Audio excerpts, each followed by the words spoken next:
Good evening, everyone. Please take your seats. We're ready to begin, and I'm calling to order the meeting of the Glendale City Council for January 26, 2016. May we have roll call, please? Council members: Devine. Here. Friedman. Garpetian. Here. Lanyan. Here. Here. Najarian. Here. Council Member Garpetian, will you lead us in the flag salute, please? Please join me in saluting our flag. I pledge allegiance to the flag of the United States of America and to the republic for which it stands, one nation, under God, indivisible, with liberty and justice for all. Please remain standing for this evening's invocation. On June 10, 1963, during the commencement at American University, President John F. Kennedy made the following statement, quote, "And if we cannot end now our differences, at least we can help make the world safe for diversity. For in the final analysis, our most basic common link is that we all inhabit this planet. We all breathe the same air. We all cherish our children's future, and we are all mortal." Please let us pray this evening that this basic common link remind us of our duties as officials governing the direction of our diverse and culturally rich city. We pray that we are blessed with the wisdom and foresight to make decisions that benefit our community as a whole and consider the legacy we bequeath future generations. We pray for peace and prosperity to make all of this possible this evening and always. Amen. Thank you. May we have your report? The agenda for the January 26, 2016 regular meeting of the Glendale City Council was posted on Thursday, January 21, 2016 on the bulletin board outside City Hall. Thank you. Councilman. Yes. Ms. Devine. Mr. Mayor, City Council, and to the public, and those of you that are here, I would like to ask that we adjourn the meeting tonight in memory of Marilyn Gunnell. She was a close friend and a great advocate in our community for many causes. Marilyn, who was former nurse and private investigator, was active in the community for roughly 25 years. She died on January 18th at Glendale Adventist Medical Center. She was 73 years old. She lived in Glendale for 43 years. Gunnell has been a member of the Glendale Sunrise Rotary since 1989. She was also a member of the Los Angeles County Medical Association, District 4, serving as president for 3 years. She was also a founding advisor of the Interact Club at Hoover High School, a founder of Glendale Leaders for AIDS Awareness during the height of the AIDS epidemic, and a former board member of the Glendale YWCA.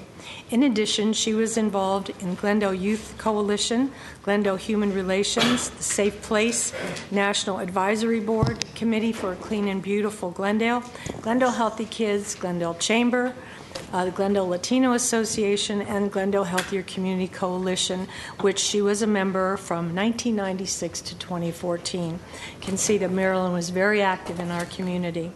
She is survived by her husband, Dr. John C. Gunnell, sons Matthew and Eli, daughters Sarah, Ingrid, and Emily, and 11 grandchildren.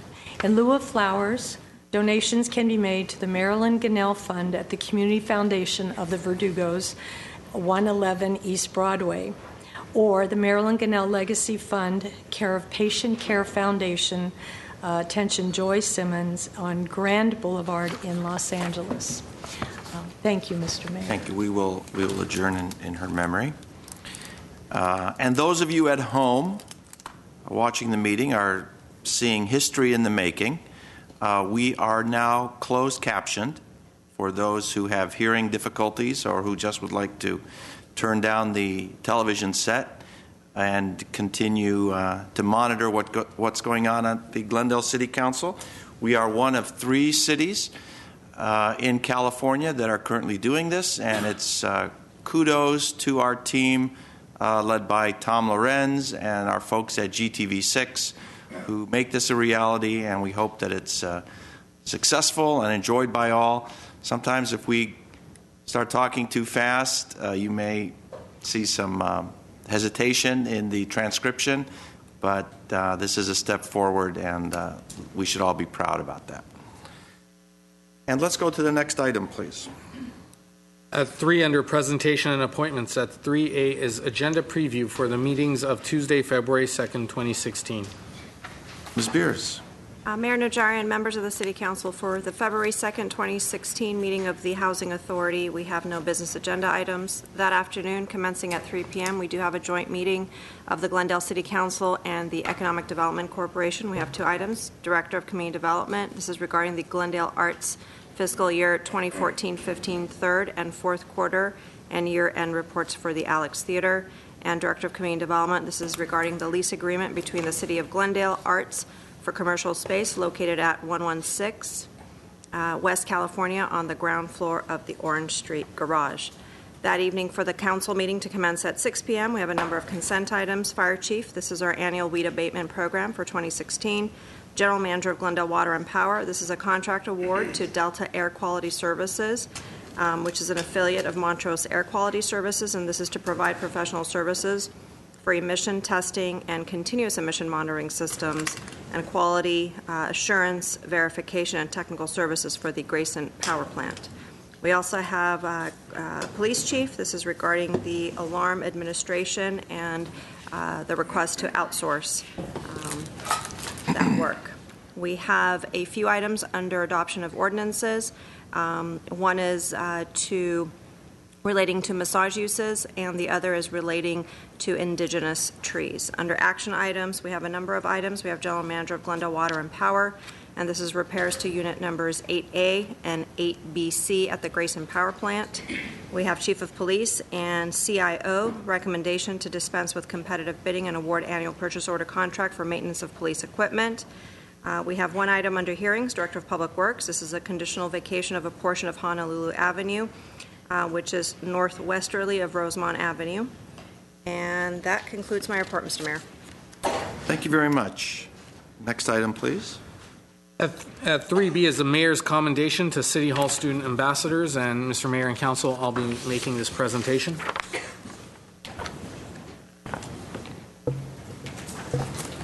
Rather more accurately, I'll be introducing our students. Now, every Tuesday when we do have our city council meetings here in these council chambers, when members of the public or those who have items before you come to visit City Hall, some of them for the very first time, they are oftentimes greeted by the young smiling faces of our student ambassadors. This was a program that we started through the city clerk's office a number of years ago. In fact, the first students to complete this program are completing their junior year in college right now. It's something that we recruit from the local high schools, all of the high schools. All students are welcome to apply. They do need to fill out an application. They need to have an interview. We help them go through that process, and then they come here and act as ushers and greeters and observers of city government. And the hope is that maybe one day, from this cadre of folks that we expose to city government at an early age, maybe some of them will be sitting where I'm sitting or where you're sitting to lead the city of Glendale. So with that, I'd like to introduce the members of, well, let's call it Season 8 of the City Hall Student Ambassador Program. We have Aurora Alparaz from Clark Magnet High School, and when I read your names, please feel free to come up and join me here at the podium. We have Cynthia Babachanyan from Clark Magnet High School, Guinevere Caballes from Glendale High School, Timothy Cruz from Clark Magnet High School, Anthony Joseph Francisco from Clark Magnet High School, Erica Hazelem Reyes from Clark Magnet High School, Anita Magardician from Clark Magnet, Elizabeth Minassian from Clark Magnet, Prenny Reganian from Clark Magnet, and Tracy Sadek from Glendale High School. Now, Mr. City Clerk, if they were really smart, they'd be sitting where the city attorney is sitting or where the city manager is sitting. The world is their oyster. Well, thank you. I do have commendations, and we do appreciate the great work that our young residents provide us every Tuesday. Things get kind of heated in this chamber, and you're always there hopefully learning from us and keeping an even keel and helping out the residents when they need entry, when they need to know where the forms are, when they need to know how to address council and transmitting their speaker cards forward. So thank you very much.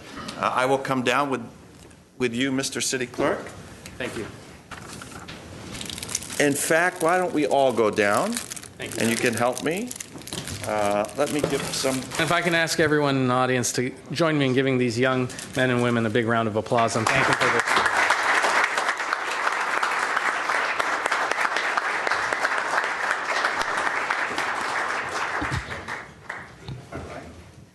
You know I'm right.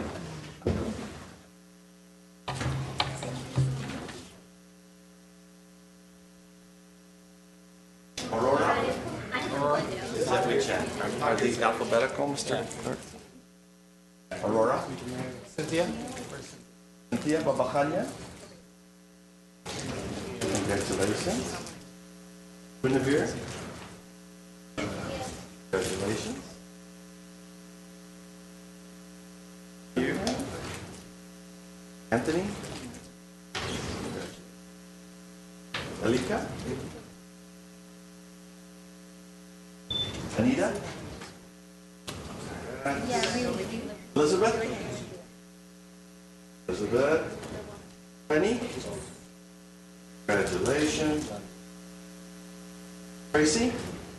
Not here, but Can take it for her. Okay. And Aurora? All right. Now, why doesn't everyone turn around? It looks like most of the parents are facing this way. Let's get a photo of the council members.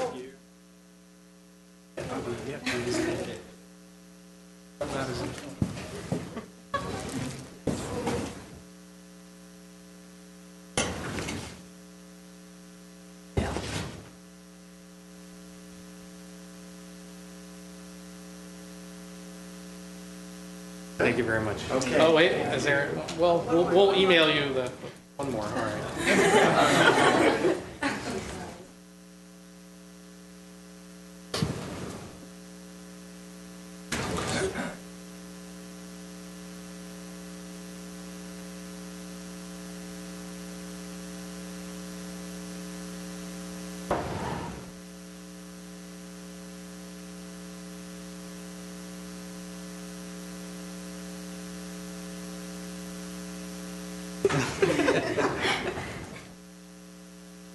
All right.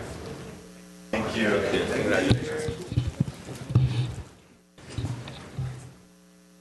Again, Mayor, thank you so much. Thank you for the council and the city manager's office for helping support this program to our school districts, for basically teaching and influencing a crop of amazing young leaders. You know, these kids have many things competing for their attention, from social media to what's on television or the internet, and they choose on Tuesday evenings to come here and perform their civic duties 2 hours out of the week, and we thank them again for that, and thank you for your support. Mr. City Clerk, one question. What's the age limit? We usually like to have students who are juniors or seniors, but I think on one occasion we may have had one sophomore. It really depends on how many applicants we have. It is a competitive process. There have been cycles where we haven't accepted everyone who applied, but we do try to make sure that everyone who's shown an interest, we give them feedback as to areas where they can improve on their interview skills or presentation skills. Obviously, this is a task that requires someone to be comfortable interacting with the public, and then we give them an opportunity to come back and reapply. And so far, I can tell you that we haven't had anyone apply who has been completely turned down from our program. Congratulations. Thank you very much. Thank you. And the next item, please. 3C is an appointment of board and commission member. This was Councilmember Friedman's nomination made on January 12, 2016. It's C1 is for Delilah Lanois for Building and Fire Board of Appeals. Well, Ms. Friedman is absent. Is Ms. Lanois with us? There she is. So is there any reason why we shouldn't go forward with your appointment today? Okay. I know that Ms. Friedman spoke very highly of you previously, and we do have your application, and you are very skilled and look to be a very productive member of our city family. So, with all due respect to Ms. Friedman, would someone like to make the motion? I would make that motion. Is there a second? Second. May we have roll call, please? I'm sorry, the motion was seconded by? Yes. Thank you. Council members Devine, Yes. Friedman, Garpetian, Yes. Sinanian, Yes. Mayor Najarian. Yes. Congratulations. There's no pay for this job. Did they tell you that? Okay. Thank you very much for your commitment. Next item, please. Following our consent items, following our routine and may be acted upon by one motion, any member of council or the audience requesting separate consideration may do so by making such request before a motion is proposed. Yes, Mr. Sinani. Thank you, Mr. Mayor. I'd like to pull items 4A, 4C, and 4D. Okay, that leaves 4B. Would someone like to move 4B? I'll move 4B. Second. Roll call, please. Council members Devine, Yes. Friedman, Garpetian, Yes. Sinanian, Yes. Mayor Najarian. Yes. So please read 4A. Minutes of the regular City Council meeting of January 12, 2016, and the special City Council meeting of January 12, 2016. Abstaining from that vote. Okay. Would someone like to move it? So moved. Second. Okay, let's take roll call on 4A. Council members Devine, Yes. Friedman, Garpetian, Yes. Sinanian, Mayor Abstain. Najarian. Thank Yes. 4C, please. 4C is Chief Information Officer regarding amendment to the existing professional services agreement, contract number C106049 with Tyler Technologies, Inc. for the purchase, implementation, and software licensing and maintenance of Munis, an enterprise resource planning software solution. C1 is a motion authorizing the city manager or designee to enter into and execute an amendment with Tyler Technologies, Inc., contract C106049, increasing the not-to-exceed amount to $5,320,486. At C2 is a resolution of appropriation in the amount of $542,486. Mr. Sinani. Yeah, this is seems to be directed towards fixing an error. Could be clerical error, but I guess that's what we want to hear about. Coming to us as a result of an RFP in which a certain vendor, the vendor that's at issue right now, came up on top. And we voted for it, but now it appears that because of the error, we're going to appropriate an additional $500,000 towards that contract. And I think $500,000, more than it's $542,000, and it warrants an explanation as to why that's happening. I can tell you that when we did the RFP process, when the various cost components were negotiated, all of those items were included as part of that discussion, very consciously understanding what the cost elements were for the enterprise resource platform. This is basically the software backbone that we presented to you a couple weeks or a couple months ago. When the contracts came through, Tyler Munis, for whatever reason, omitted a chunk of that cost component that you see reflected here. They have sent us a letter acknowledging it was their error and asking ever so politely if we would reconsider and include in the contract by way of amendment that which was originally bargained for both through our ask in the RFP and their response in their submittal. Okay, so you're saying that this was bargained for? Yes. We know that we asked for it, Right. but their proposal Did have it. Did have it. It did. So what is it that didn't have it? What didn't have it was the final contract that they submitted back and signed. They did make a mistake. Okay, so the amount that came before us, the numbers that were put in front of the council in terms of the results of the RFP, and one of the main components being the actual bid amount, did not include the Did not include that 500. Would that $500,000? No. No. It would have been the same program, the same element, everything that we had put out that they proposed on, that we negotiated and lowered their cost. If you recall, we had knocked down their proposal quite a bit by value engineering some parts of what they originally submitted to Brian and his staff's credit. I think what you find now is there's a great deal of egg on their face and some egg on our face too, to the extent that after we spent months, more than a year, going through soliciting the bid, vetting the bid, vetting the costs, and then moving forward with the overall contract, and they omitted the 532. Okay, but what I'm asking is, if we were to look at the RFP today, the results of the RFP, you know how you present to the council the rankings of each vendor that has applied for the RFP, would their bid amount be the lowest amount in the pack?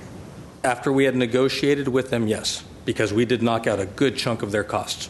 things that we felt that whereas we needed a serviceable ERP, we didn't need the Cadillac version of ERPs. They gave us in their proposal, as you would expect, more capacity than what we needed. This entire program, as we migrate away from PeopleSoft, is to go to a Tier 2 project. Okay, so I'm not sure I'm getting the answer, and maybe you're giving me the answer I'm not hearing, but my question is this amount, $5,320,486. If that were, unfortunately, the original RFP or the results of the RFP are not in front of us, I can't tell from whatever's provided to us whether this amount would be lower or higher than the nearest low amount.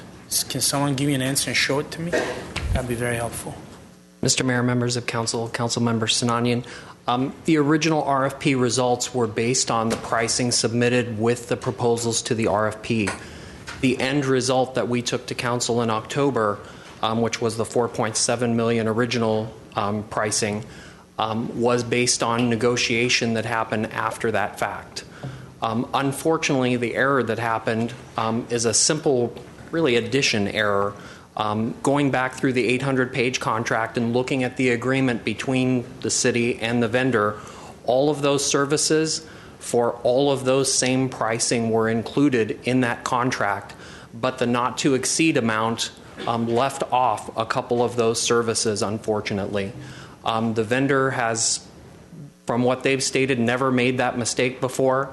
The city, I think, in our extreme thoroughness to make sure we had dotted every I and crossed every T, I think we were focused on making sure, as you're asking, that we're not being overcharged, that we're not going to have to come back to council and ask for a change in scope, more services, more money. Essentially, because we did not catch that error, we agreed to services that total the $5.3 million that we're now asking for. I understand that. We just had an incorrect total. I understand that in good faith, what we had negotiated for was a set of services which they thought they were giving a bid for, but it turns out that their bid omitted $500,000. What I'm trying to understand. And I think that's incorrect, sir, because the bid amount that was submitted was comprehensive. In the final negotiations... How much was their original bid amount? Let's do that. Maybe that's more productive. The initial amount that came in... Brian, do you know off top? I am checking the previous staff item. I don't think we included that pricing even in the original staff item because it's subject to negotiation. Okay. So I think the key point here, and I'm sorry I'm not explaining this clearly, is the prices that we negotiated totaled the $5.3 million that we're now asking for. So this is not a change in pricing, in amount of services, in scope of services. It's a correction of an arithmetic error, essentially. So this mistake, all of our RFP analysis, it is a significant error, and I do regret it. And I realize that it calls into question the issues that you're asking. But what I can assure you is that it does not change and would not have changed at any point the outcome of the RFP or the selection of this vendor. In fact, it is not any new dollars in the contract and in the agreement. It is a new total for subtotals within the agreement that did add up to what we're now asking for. So it was an incorrect total of services that we negotiated and agreed to. Okay, but again, in the absence of the most basic of information, which is their initial bid, I understand that you negotiated down, but apparently you negotiated down to a value that we all felt was great, $3.7 million and $4.7 million, and now it's up to 5.3. In the absence of that, I can't support this, and I don't doubt you for a second, but I have to do what's my duty, which is be fiduciary of the residents of the city and their money, and vote accordingly. I would request that, Mr. Mayor, this item be pulled from the vote today and just be brought back where we have, I'm given the opportunity to look at the underlying information. When that's done, then we can all decide consciously with open eyes whether we support it or not.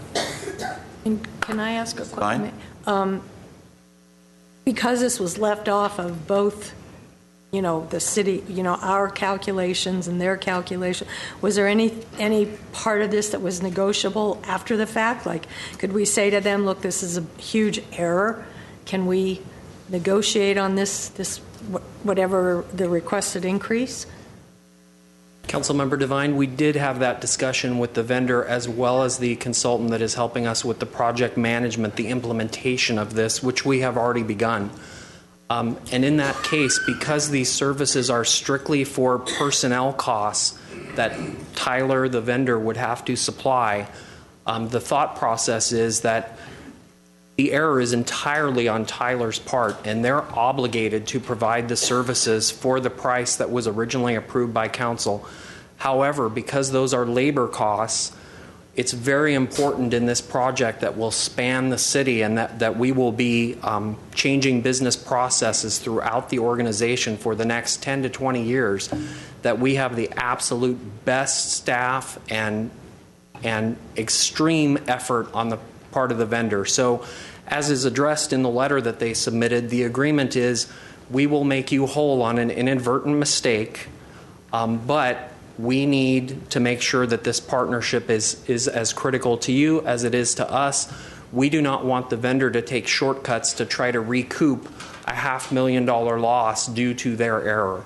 And this project is so important, so many millions of dollars over so many years, that we feel that we just can't shortchange the vendor in that amount for something that was their error, but at the same time, as Mr. Ochoa mentioned, we should have caught as well. Right. And I don't think it's fair to shortchange them or use this as pressure technique to get them to go down on something that was negotiated. I don't want to do that. But before I vote on this, I want to have the basic facts on it in front of me. Otherwise, I think it's irresponsible to do so. So I'm asking either, my colleagues can go ahead and vote and we'll see what the results are, or otherwise we can just postpone this by however long the staff needs to have a more substantive report so that we can act accordingly. If I may, Councilmember Sinanian, I'd be happy to supply that information, of course. I would like to point out that in the previous presentation to Council in October, we did not present what the cost was of the various proposals from the various vendors. And the reason is because the cost was not the primary consideration. Okay. It was based on which vendor can do this very complex project for the city. Most of the vendors, in fact, are not able to do that at any cost. And I appreciate that, but wasn't I think part of the original presentation. An increase in the contract value of $542,000, which comprises 10% of the total contract, I think warrants another look at this. Because again, it's not a $10,000 or $20,000 increase. It's a $540,000 increase. So if that's happening, then let's look at what happened in the first place. If that's the council's pleasure, then we will gladly bring back the same degree of focus of the presentation that was made in October on the ERP, what it does, why it costs this amount, and what this part covers. If that's the council's pleasure. And I hate to pile on, but let me ask you, would the scope of services that are proposed involve any other addition? No, sir. I'm sorry. Would it involve the addition of sums and numbers, the scope of the services that Tyler is proposing? No change is being made. No, to the contract. you don't understand me. In the course of their work, would they have to add numbers?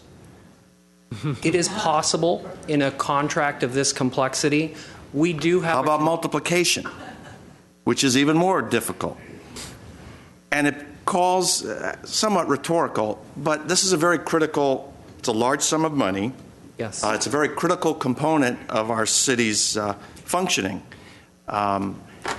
I think it calls into question the quality and the detail of their work if they miss a number this big. I mean, they're going to be doing, as you said, very complex processes to implement this system. Does this in any way reflect on their attention to detail? I think And that's rhetorical, too. I know you can't answer that, but that's the way I'm thinking. I mean, if they could miss, it's a 10% error, is it something that maybe shed some light on their ability to implement this complicated process? Now, maybe that's unfair, and maybe, we all make mistakes, and maybe we shouldn't hit them as hard as we did. But I would...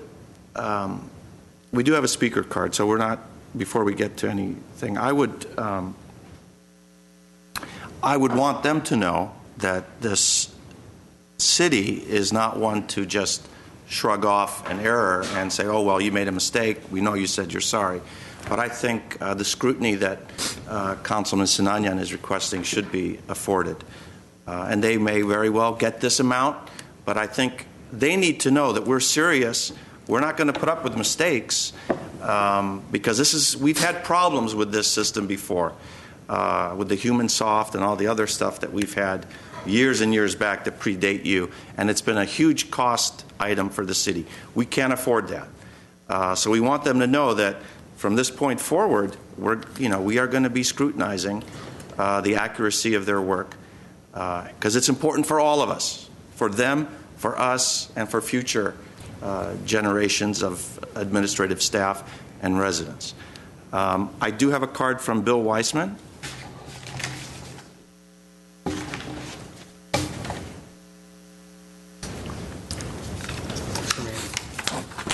Three minutes.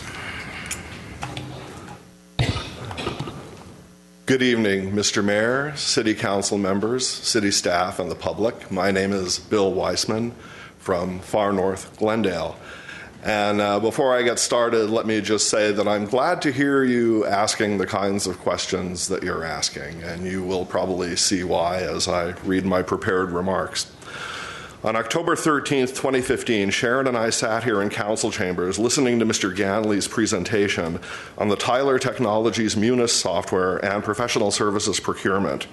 You may recall that Mr. Ganley spoke about how the city negotiated a tough agreement, saving $1.8 million by using good cops, bad cops, maybe even insane cops.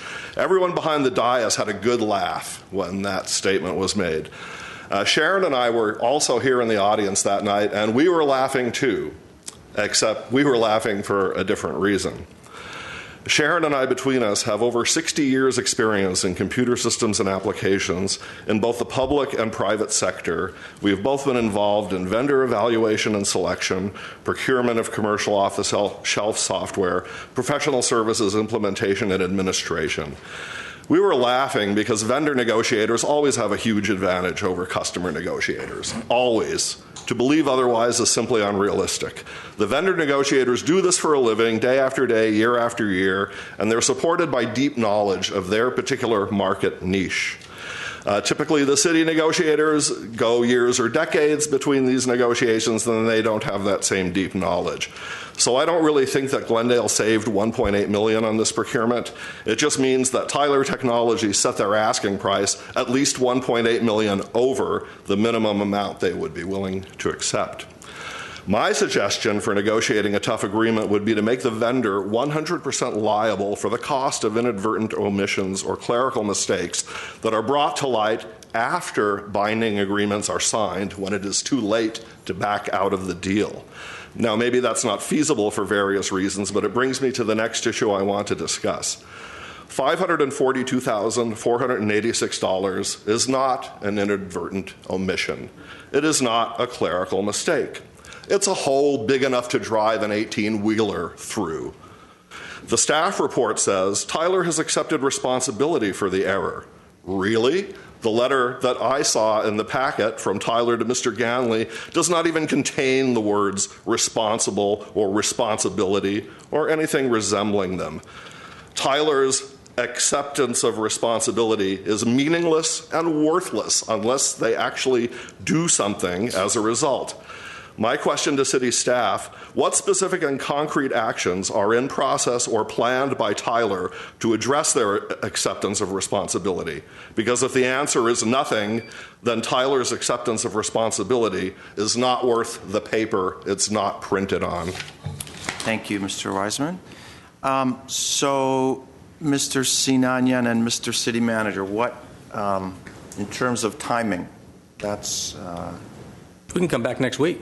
And presuming that we can have the consultant that works with the staff, so it isn't just the staff negotiating and working their way through, a consultant that does work on these procurements pretty regularly can come and speak to you as well. At the end of the day, I don't think you want to cheap on your ERP, just the same way that this city overspec'd and overbuilt the PeopleSoft system that was here before, that really allowed the Information Services Department for a period of a generation perhaps to become something that was a department that really that wasn't very functional until the arrival of Mr. Ganley. So if we can bring it back, and we're happy to discuss in painstaking detail with the council all of the elements of the ERP. Well, I don't know if we want any pain, but I do agree with everything else that you said, is that we want to get this right. Mm-hmm. We want to make sure that corners aren't cut. So next week, perhaps, is that absolutely just so that we have enough information where we can make an educated decision on whether we support or not support this amount. This, to me, right now, this is a new contract. That's how large this addition is.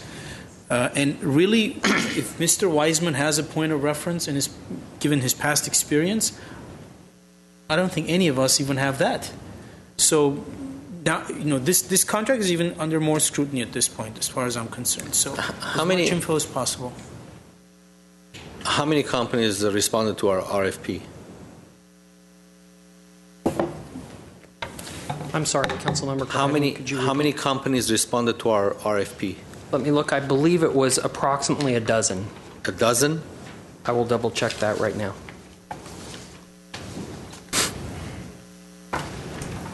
That was in the original staff item in October, and it was 12, yes. Well, and based on your experience, most of them, they couldn't do a job in this magnitude? Most of them, because as Mr. Ochoa mentioned, we're looking at less expensive Tier 2 off-the-shelf software, cannot accommodate the complexities of a city like Glendale with the water and power utility, for example. That introduces a whole new set of accounting requirements that many cities don't have. So most of those vendors were disqualified. Okay, I think that what Mr. Sinanian was trying to get, the answer that he wanted to get was, by adding this $540,000 to this contract, how many other companies were in the same range that might have had a chance to get this contract? That's what I think that's what he was trying to go to, as to how many other companies were close to the number that we're getting today.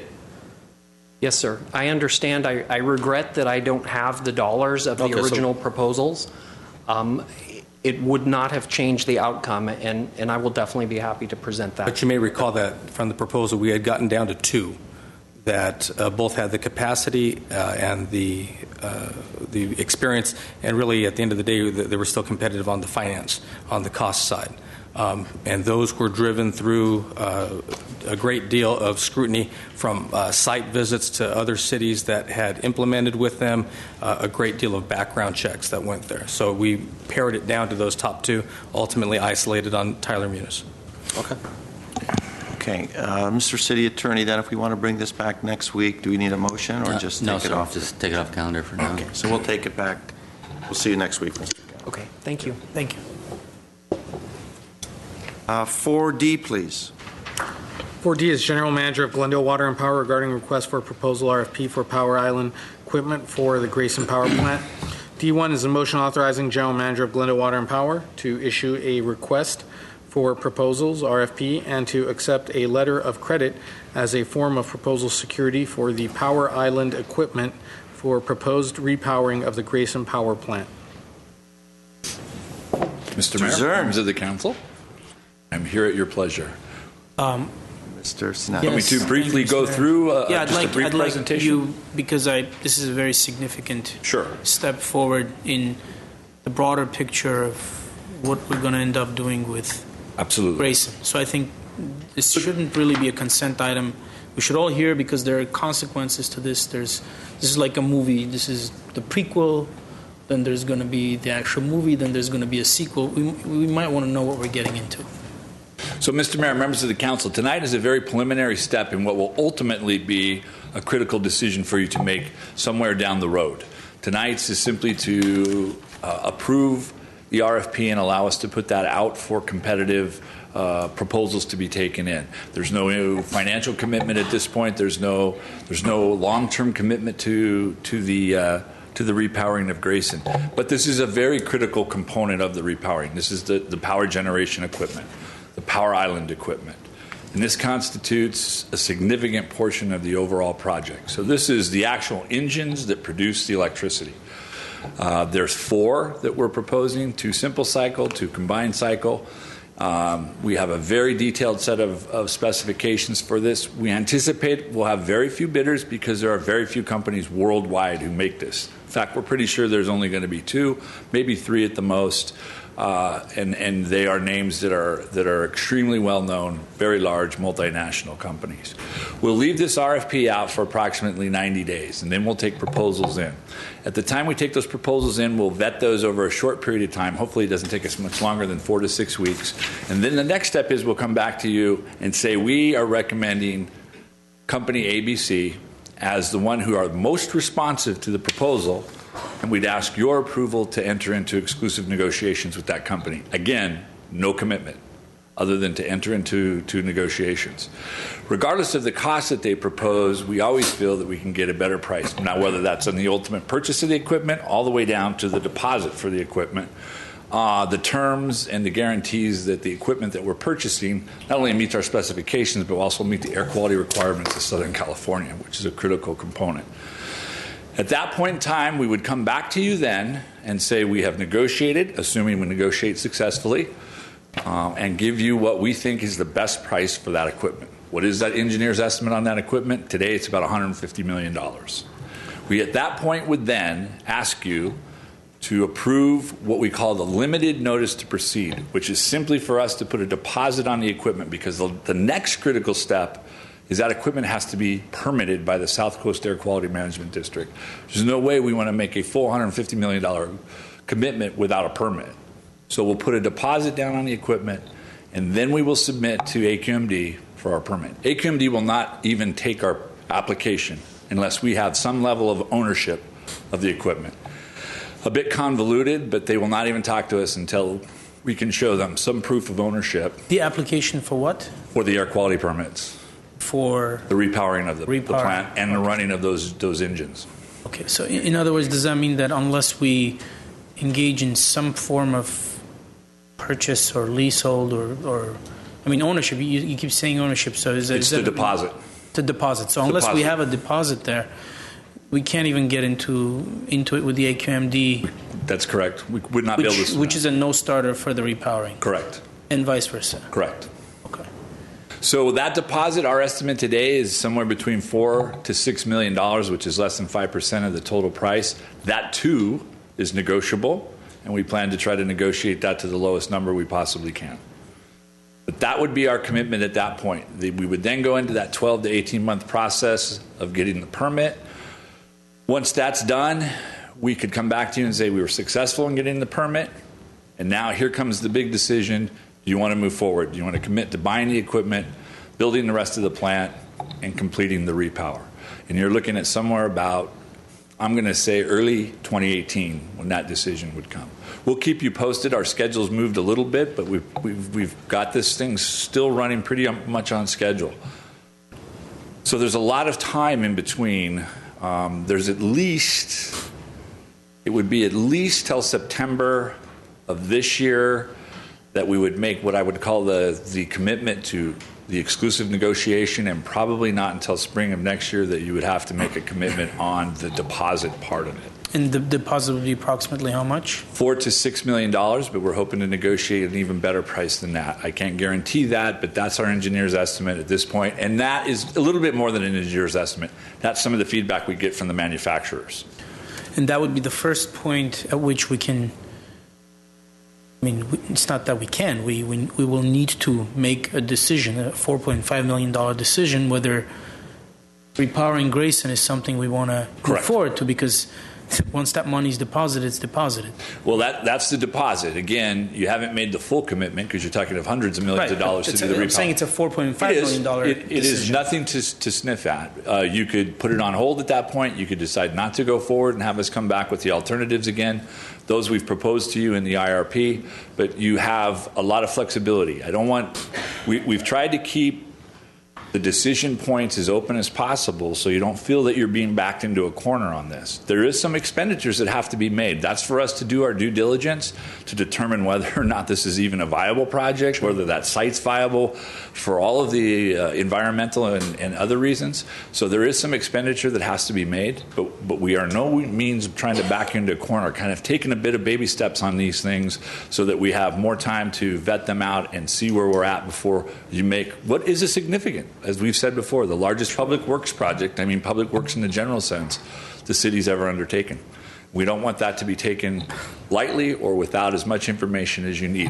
Which reminds me, I should add that in between this process of the equipment, procurement and vetting and the permitting, we'll be back to you with the financial aspects of the program. So we've got our bond counsel, our legal financial team and our financial consultant that we're going to get on board and then begin to really vet out the costs so you can see those up front before you're making those critical decisions as well. Okay.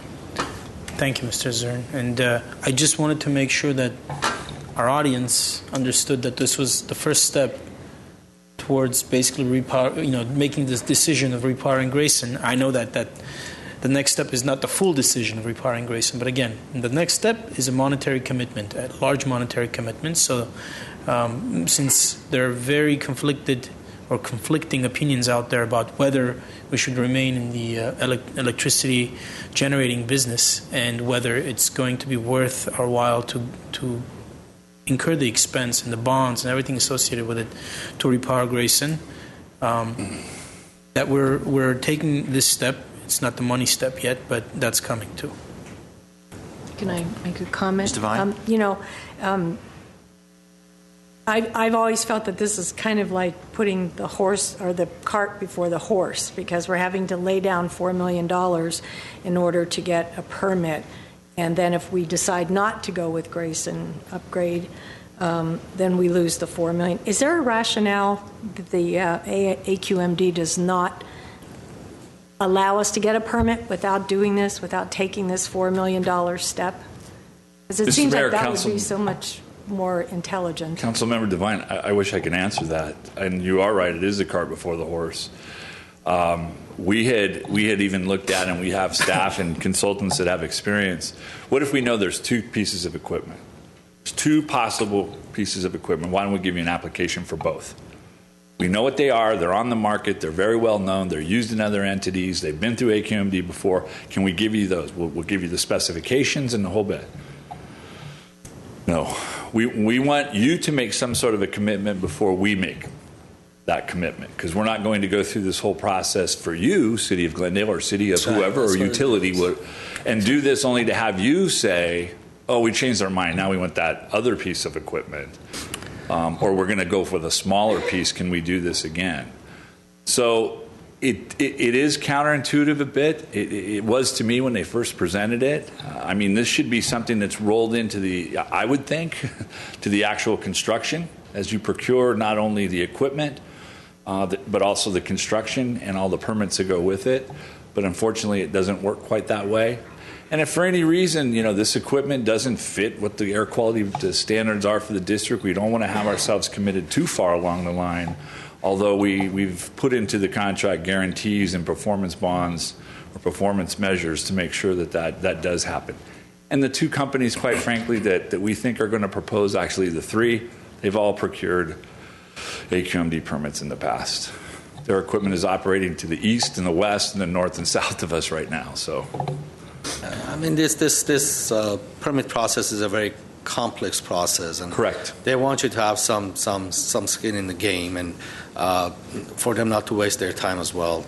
And even for us they want us to basically qualify ourselves to be able to purchase the equipment when the time comes. So I understand the horse and the cart issue, but it's a double-edged sword. I think we don't want to go spend the same way that don't want to go spend all the money in the world, and then they say no.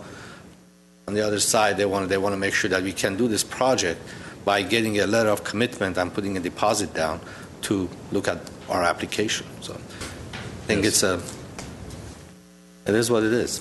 Yes, an interesting process, but nonetheless, it does have its issues on both sides that you can see with, as Mr. Garpetian mentioned. Okay, so I want to throw you a few curveballs. When we did the IRP, one of the major considerations was that continued operation of Grayson would be a source of funding in the form of the transfer to the general fund. Would it not be, at least for me it was, would it not be wise to wait until the courts rule on the transfer issue before we go down the road to at least put a $4 million deposit down on a Mr. Mayor, members of the council, based on the timelines that we've heard, before that money ever has to go down, I think this will have reached the court and likely a decision. We'll know. Okay. I believe our court date's in May. Okay. Next curve.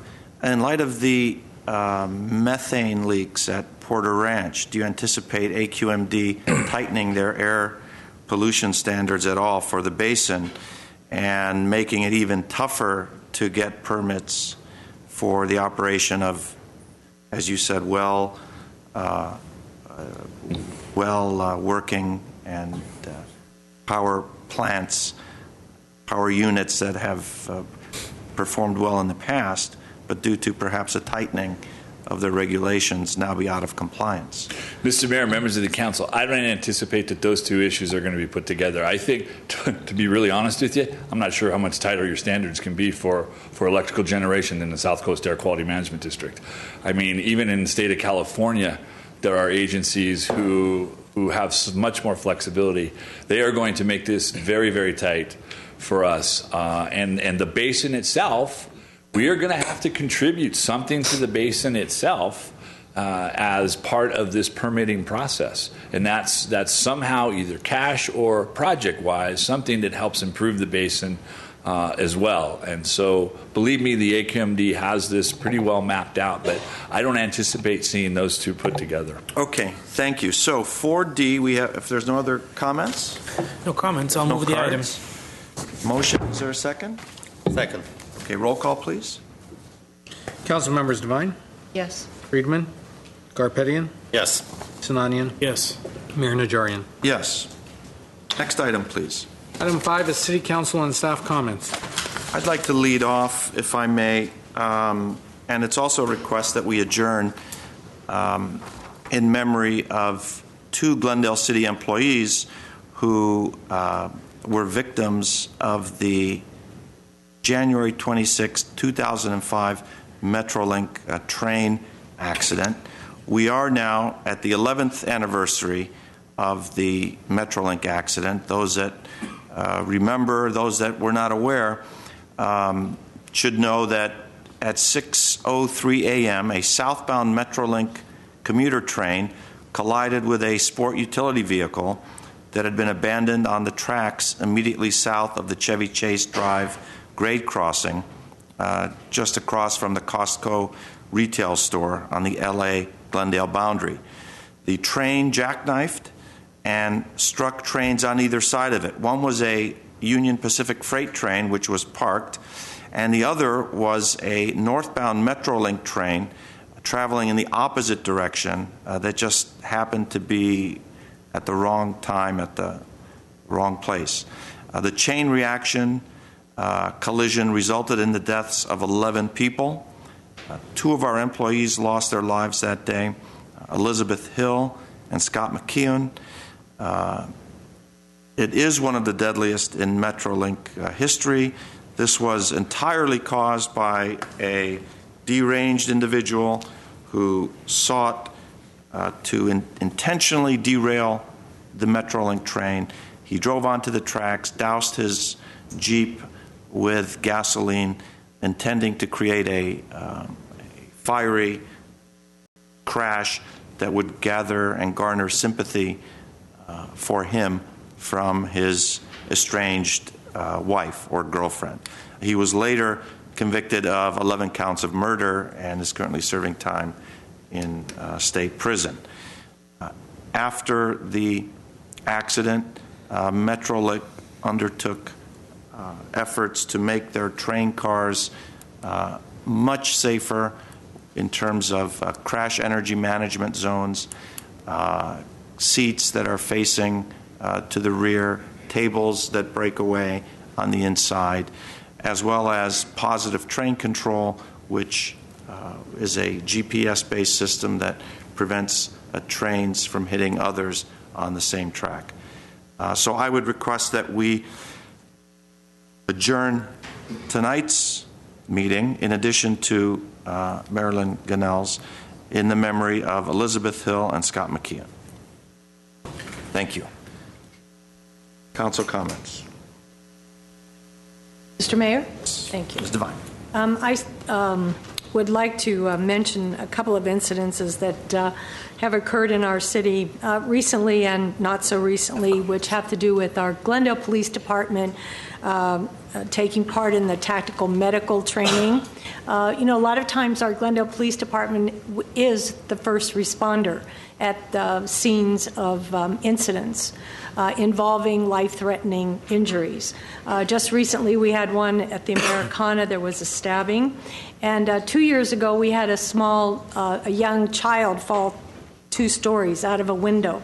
In both of those cases, we had police officers who were first responders and who were able to save lives. When we okayed this tactical training, medical training for our Glendale Police Department, I received some pushback on that. Why do we need our police department to be trained like our fire department? Aren't they already EMTs? I think these are 2 perfect examples. The first is the stabbing at the Americana, where Officer Ritter was on scene first and managed to give medical aid to the victim, and he was rushed to the hospital and will survive. And the other is to Officer Colvin, who was first at the scene when a 2-year-old fell 2 stories, was unconscious, and actually sustained, if any of you read the news press, brain damage and some disability, which he is expected to recover fully from. But because Officer Colvin had that tactical medical training and EMT training, he was able to save this young child's life. So I would like to just say that I appreciate, and I think all of council appreciates, the fact that we are training our police officers. We have 30 who have completed the training, and the remainder of our field officers will also be going through that training. So, it says something about our fire department and our police department, that they're willing to collaborate and to set egos aside and become prepared first responders. And after all, it makes them and us appreciate the fact that they are out there saving lives, and who knows, it could be ours one of these days. So I just wanted to give kudos to our Glendale PD. Thank you. Mr. Sinanian. Thank you, Mr. Mayor. I just want to report about my trip to Washington, D.C. and to the AAAE conference in connection to the Burbank Airport. As our residents know, Glendale is a 1/3 stakeholder in the Burbank Airport. And it's a great airport. I think we all love that airport. We love the ease with which we're able to use it. The distance, of course, is marvelous. And the problem with the airport is that over the years it's become outdated, and it's a little old, and the terminal itself no longer meets FAA terminal standards, safety standards. Through the last 15, 20 years, the airport authority, of which 3 members are Glendale residents, 2 of them being council members, 1 being former council member mayor, the authority and the city of Burbank have had strained relations and some disagreement over how and where the new terminal should be constructed, a replacement terminal, not an expansion. Fortunately, over the last year, those strains have been evened out, and the relationship is very healthy. The authority, sometime last year, end of last year, reached an agreement with the city of Burbank, and the city of Burbank is going to place the issue of the new terminal on its November ballot, we hope. And after there's an approval by the residents of the city of Burbank, we'll know where the new terminal will go, and we'll start with really the hard part of the work, which is finding the funds. One of the conditions, or one of the desires that the residents of Burbank have had, and one of the big complaints they've had, has always been noise. The planes, as they fly over, they take off and they land, inevitably do so over the city of Burbank. And a certain small area of Burbank is indeed impacted. And Burbank has fought for a long time. They've struggled to get a curfew, mandatory curfew from the FAA. FAA just does not grant curfews. The concept doesn't exist, or at least that's the answer that they've given to the authority and to the city of Burbank. But the Burbank Airport Authority wants, in good faith, to make sure that all efforts are made, continue to be made, in order to make sure that the residents of Burbank that are impacted are protected. So after the agreement that was reached between the city and the authority, a joint group went together to Washington, D.C. to meet with the FAA leadership, and A, to ask for sort of a blessing of the new agreement about the new terminal, and B, to also press the demand for a mandatory curfew. And we had that meeting in December, and it was a very productive meeting.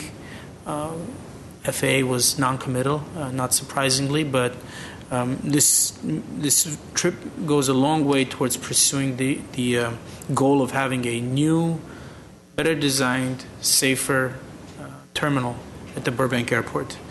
And just 2 weeks ago, I also attended the Airport and Air Industry Executives Conference, and it's a conference that has been attended by my fellow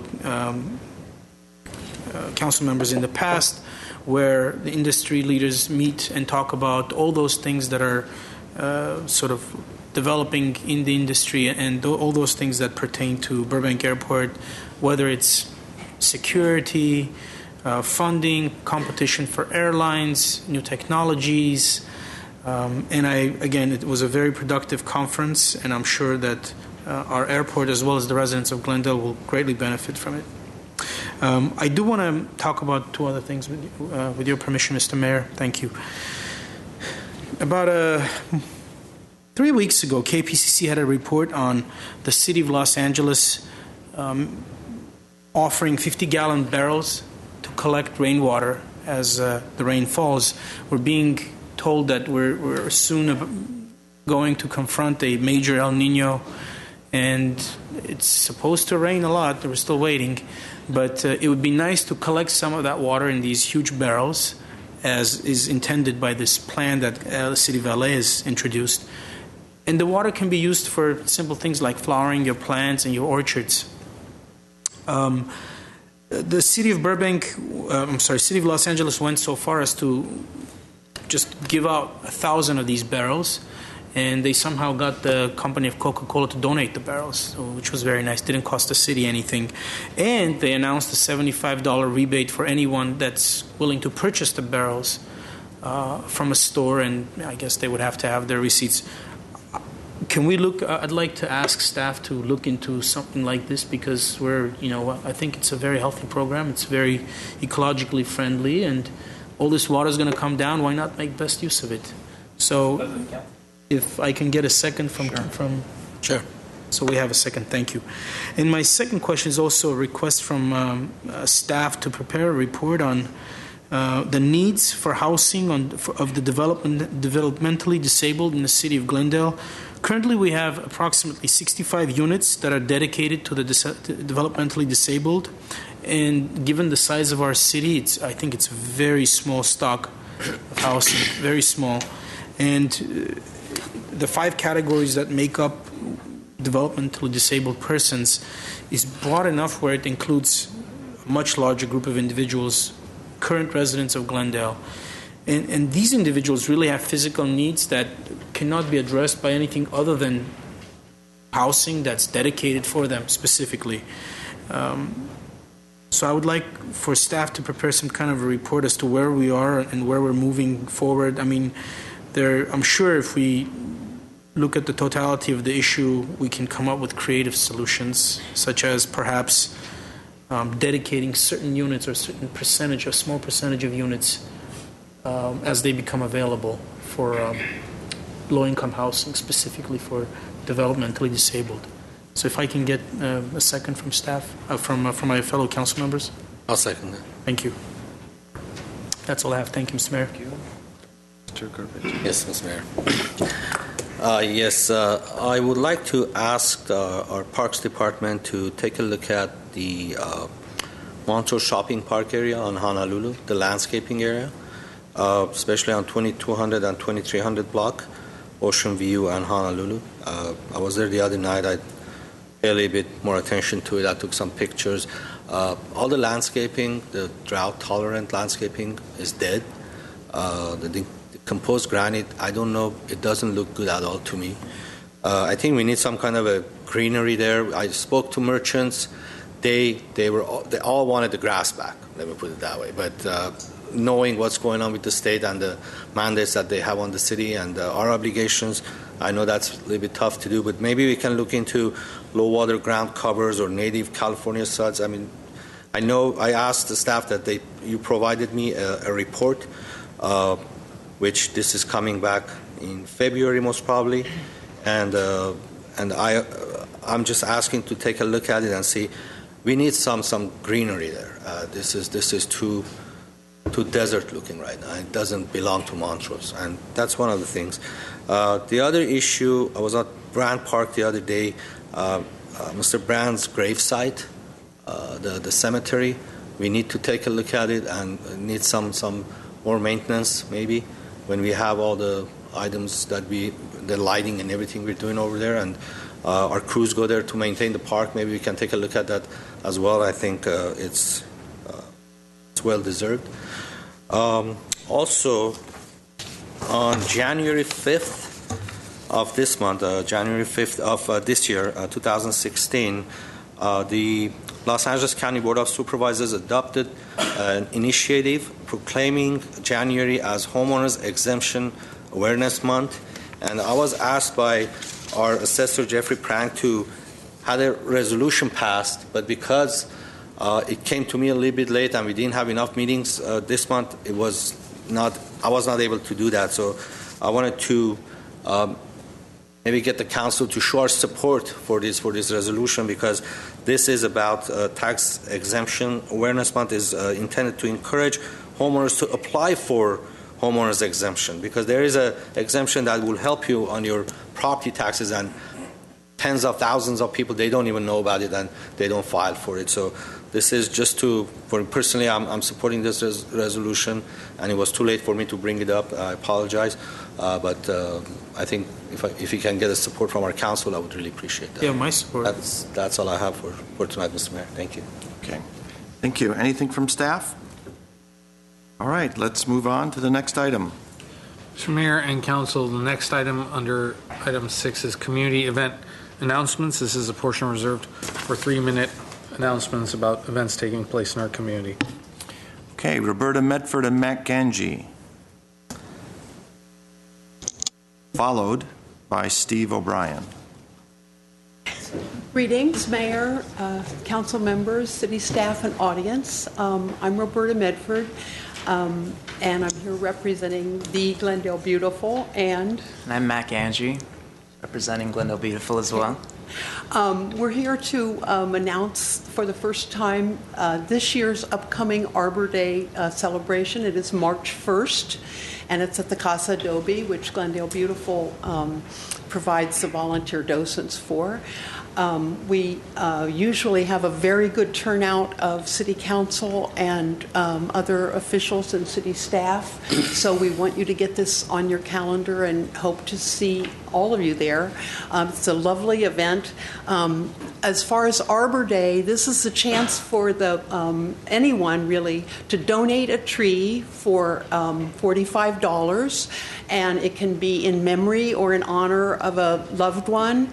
People also donate trees in honor of a group that's very important to them or of a cause or event.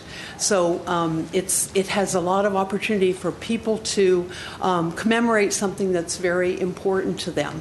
If you go to the city website this is for the viewers, glendaleca.gov, the date of the event is March 1st, and the date that the donations are due of the trees is February 23rd. At both of those places on the city website calendar, you will find the form and all the information and various phone numbers for questions, etc. And Matt's going to speak about the program that day. Yeah, so for the program, we have a really great group. Tree People is going to be there to talk, and they're sending their Director of Engagement and Partnerships, Torin Durant. And he has a really important message for everybody regarding trees, the current drought that we're in, and El Nino. So hope everyone can come and make it and hear his message and donate some trees. So just go to glendaleca.gov. Again, March 1st is the event, but the deadline for the trees is February 23rd, and you'll find the form to send in with your $45. It's really Glendale Beautiful does a lot of neat things at the CASA, and this is probably one of the most fun and really painless, so we hope we see you all there. Thanks a lot. Thank you very much. Steve O'Brien.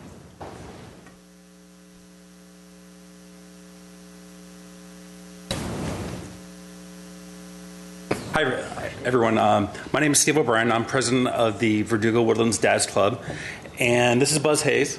We're both, Buzz is the treasurer. For those of you who don't know the Dads Club, I think we're celebrating our 70th year this year. And we're excited to be part of the community. We're having our annual pancake breakfast this Saturday. I've been part of the Dads Club for the last 11 years, and it's always been $5, and it's all you can eat for pancakes and sausage and such. Thing I really want to stress is that the Dads Club supports Cub Scouts, Boy Scouts, Girl Scouts. We have a taiko group. We have orchestra group. We have robotics club. We have lots of programs for kids. And this year was special because our lease was up. And we weren't sure where to turn because we're a volunteer organization and we don't deal with things like that. But we turned to Vartan, Councilman Garpetian, and we said, what do we do? So Councilman Garpetian put us in touch with Mr. Ochoa and Mr. Duran. And, you know, usually you hear really horrible stories about government and the people who work there. And we're here to tell you that this year, it was the opposite of that. It was nothing but wonderful experience and dialogue and being helpful. And for the first time that I know of, the Dads Club would like to award Mr. Ochoa and Mr. Duran our Community Service Awards. It is usually an honor that's bestowed amongst our community, but you gentlemen were so helpful that we just wanted to come down, encourage everyone to come to the breakfast, but also to say thank you. So thank you very much.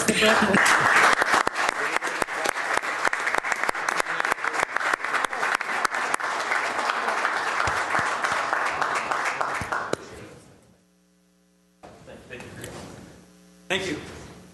I would nominate Mr. Ochoa and Mr. Durant to appear in The Father's Follies. I think it would be great. Well, let's start with flipping some pancakes first. At that point, I think I'd have to shave my back or at least braid the hair. Thank you very much, gentlemen. I don't have any other cards for this portion of oral communications, and we will close it. Let's move on to the next item.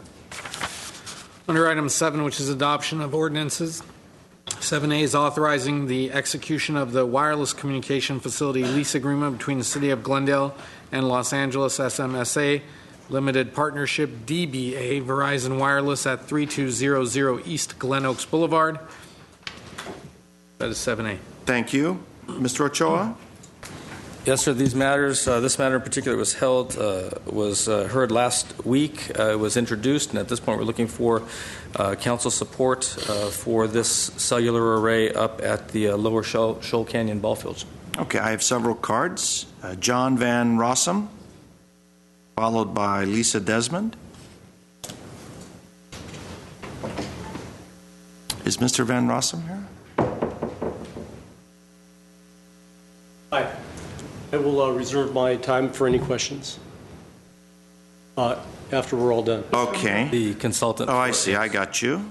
Thank you. Let's move to Lisa Desmond. Same.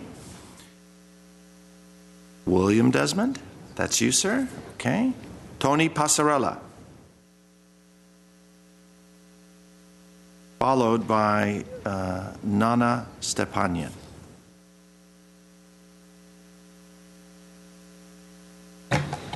Good evening, Mayor, staff, council members, and viewing public. My name is Tony Passarella, a 29-year resident of the City of Glendale. Artie, can you cue that up for me? I have a very short video presentation.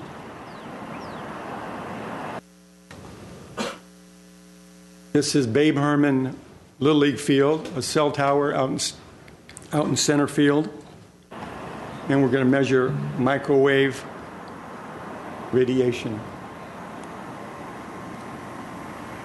You turn the sound up, please. So I'm sitting in the stands. And I have an analyzer in my hand, and I'm going to turn it on. There's Dad's Club. I'm kind of glad these guys from Dad's Club are here to see the energy. Did you go Woodlands Elementary School? Playground right there. Firehouse. Duga Road.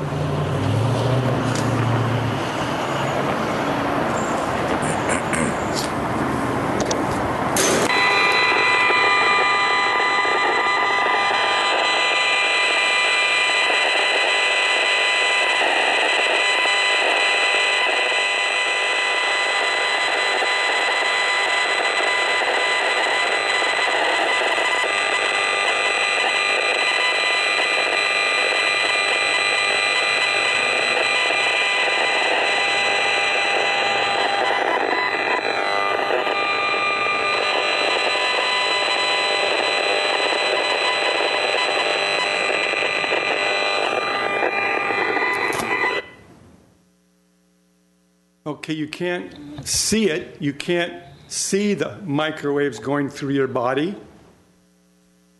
but you can hear it with an analyzer. That was 850 megahertz of energy being picked up by my analyzer, and it doesn't drop off for 1,500 feet. I went across the street, measured it on the baseball diamond in Verdugo Park. Obviously, you saw the firehouse. Dad's Club is being affected big time. That's a lot of energy. To put it in perspective, the human body resonates at 7.8 hertz. That was 850 megahertz, infinitely more power than what the human condition is used to in nature, so these man-made devices, and the cordless phones, baby monitors, Wi-Fi, smartphones, cell towers, and I'm going to come up again, but they're not good. Thank you. Nana Stepanian.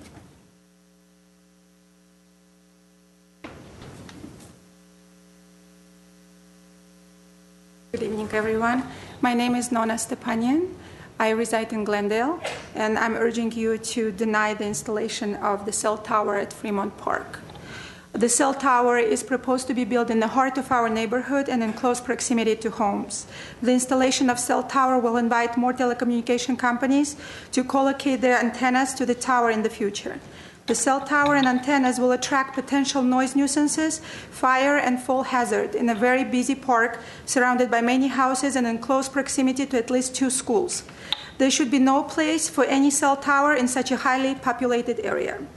Fremont Park is not an isolated park away from residential area. It is in the middle of a beautiful, small family neighborhood, and installation of the proposed cell tower will drastically change the aesthetics and eventually lead to deterioration of the community. The cell tower, no matter how well disguised, will become an eyesore, obstructing or tarnishing views. Furthermore, placing a cell tower in the neighborhood will decrease its desirability for residents and home buyers alike. According to a 2005 study published in the Appraisal Journal, the results of the sales analysis show prices of properties were reduced by as much as 21% after a wireless transmitter was built in the neighborhood.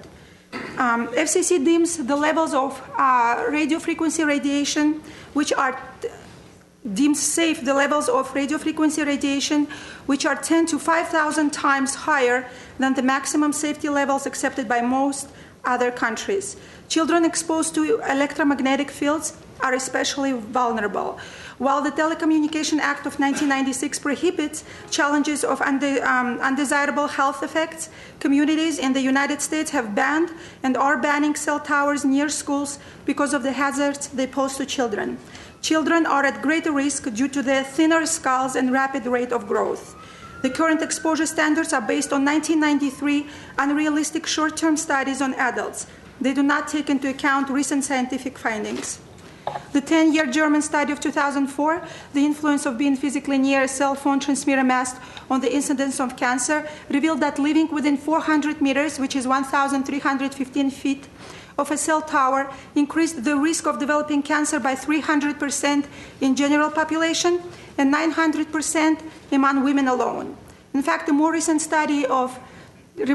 German study of 2009 found adverse health symptoms for people living 500 meters, which is 1,500 feet, within cell phone tower.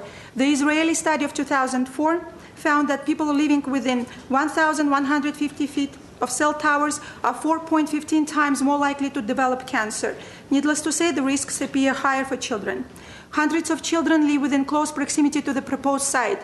There is a school, Bunny Academy, located within only 1 feet from Fremont Park. Students are 18 months old to 6 years old. There is also a large musical community. Thank you, Mr. Panian. If you could wrap it up, please. Okay, so, and also this community that I just, conservatory that I just mentioned, every year in summer they hold their day camp in the park with hundreds of children inside the park. And also wanted to mention that there is adequate coverage. Your time is up. Thank you. Thank you.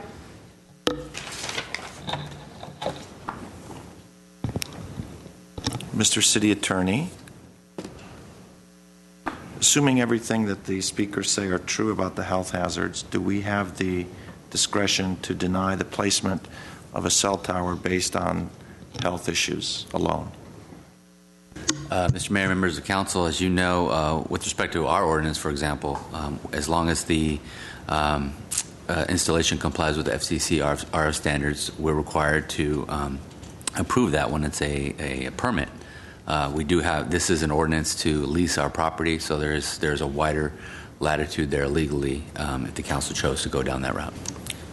It's probably also worth pointing out that part of the reason why we encourage, if there is going to be a cellular installation, to put it in a public property so that it doesn't end up on a private property where somebody may very well want to make whatever money they can off of a cellular company, because those companies will do an analysis, figure out that there's a dark spot, and want to improve service there. And so to the extent that it's, in this case, adjacent to a service shed where the nearest home is across the wash to the north, is probably, I would argue, preferable under our ordinance in particular than in a right-of-way somewhere. Okay. Are there any questions? Can we hear from the... Well, I think they were here to answer questions, so if you have a particular question of them... No, I just thought he would like to say something about the... well, I have a couple of questions. Okay. Comments. Mr. Garb, of the... Let's Ms. I'm finished. I'm finished. I'd like to hear from him as well if he has anything to say about the effects that the gentleman was. This was in Babe Herman Park, right? The one that the video? And how long has it been there? That tower? Forever, because we...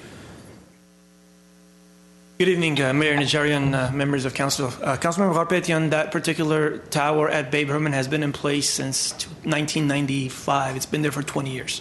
1995. And Dad's Club is right next door to it, as well as the fire station, correct. Yes. Rigo Woodlands Elementary School, because, I mean, there's about 800 kids in that school. And it's a park itself that is being heavily used in the afternoons. Also, Rodrigo Park is right across the street from it. That is correct. So, if the effect is 15, I want to find out, because this concerns me. To be honest with you, I live in that neighborhood. I live a few blocks away from it, and I'm not 1,500 feet away from the tower. So, I want to hear from the expert from Verizon, if possible, as to what the effects are and what do they have to say about the comments that the speakers made. Also, the one on Glen Oaks, the 3200 Glen Oaks Boulevard, the first basically, what is this number? Yeah, the 777A. Where is it going to be located again? Councilmember Garpetian, the towers at that location are positioned outside of the ball field in the open space area where the nearest residential property is maybe 1,000 yards down the mountain. And the equipment facility is just inside the park, the ballpark, right near the parking area. So that one is pretty far from any residential neighborhood. That is correct. Fremont one is basically in Fremont Park. Fremont Park, correct. Right up against the wash, but it's in Fremont Park. Yes, sir. Okay. If you can hear from the expert. A representative from the either Mr. Desmond or Ms. Desmond or Mr. Van Rossum. Mr. Mayor, council members, staff, and members of the public, I'm William Desmond, representing Verizon Wireless, and this is Jane Collier. She is also representing Verizon Wireless. I have been responsible for the design and development of 18,000 wireless facilities across 33 states over a time period of 25 years, including numerous sites throughout the city of Glendale here. With regard to the video that was seen, I'm happy to see that there is signal near a wireless transmission facility, because that's really what that was picking up. However, it was not picking up the cell site. If it was picking up in the 850 megahertz range, it was picking up the fire department, because they operate at that frequency. We operate in the 700 and the 1900 megahertz range, so that reading had nothing to do whatsoever with the cell site, but with the fire station's two-way radio that was nearby. Well, we're not going to have people shouting out liar, Mr. Pastorella. So that's warning number one to you, that I'm asking you to respect the decorum and not shout at the speaker. That's warning number one. Mr. City Attorney, keep count, please. With regard to the concerns that were raised, citing the various studies from around the world, the reliable studies that are recognized worldwide in the European Union, in the United States, are those that are published in the American Cancer Society, are published by the Center for Disease Control, and are published by the European Union, has a commission. All of these reports be happy to make available to the council to review at your leisure, that basically all reach the same conclusion, that there are no known health effects associated with wireless facilities. There are many studies that are anecdotal in nature. I don't really want to take the time, as I don't have much time, to go into those case-by-case basis, but we'd be happy to bring forward experts in electromagnetic energy and so forth, if need be, before this council. As to the siting, the facility is built, engineered in accordance with FCC wireless regulations as to electromagnetic energy, as to the safety of the structure in terms of noise, fall hazard, fire hazard. The facilities are engineered in accordance with the California Building Code enforced by the City of Glendale. There's no greater risk of fire or fall associated with a cell site than any other structure that's permitted in the City of Glendale. In fact, there's even less risk because we engineer to a higher safety factor or safety importance factor. As to the noise, our noise emitted from the site is in compliance with the noise ordinances of the City of Glendale, and this has all been approved and reviewed through the Planning Commission in their conditional use permit process. Thank you. Any other questions? Ms. Devine. I have a question, and this would probably be for Mr. Ochoa. Do we have any data? This cell tower that Mr. Garpetian asked about has been there for 20 years. Do we have any data that says there's been a negative health impact in that area? We certainly have not received any information, claims, and what have you through the city's risk management program. Thank you. Okay, thank you very much. Are there any other comments or questions? 7A is an ordinance. Would someone like to move it? I think we're having an issue with the one in Fremont Park. I don't know what the health hazards are, and Okay, so 7A is Glen Oaks, 3200 East Glen Oaks. I'll move the ordinance. I'll move the ordinance. Is there a Mr. Mayor. second? Which one are you moving? 7A. Fremont. Oh. 7A is 3200 East Glen Oaks Boulevard. I think I won't have a problem with 7A, but I have an issue with 7B, to be honest. Okay, so we're on 7A. Maybe we have to look at both of them at the same time. I'm sorry. Why one, not the other? Because 7A, again, I have. Because you live close to. No. I don't live close to it. Okay. I don't live close to either one. My neighborhood is already done. So for the last 20 years. Okay, so it's 7A. We can't look at them both at I the same. So it's each is an individual. I think I want to get a little bit more information before I vote on this item. Well, what kind of information are you looking for? Something to assure us that there is no health hazard when they're in the residential neighborhood. I'm not an expert in this field. I agree with that too. I'd like to see some. I'm sure there's tons of reports on that out there.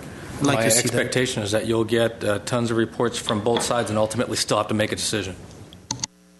Yeah, but we do that all the time. I mean, we get reports on both sides on many issues. So I agree with you, Mr. Garpetian.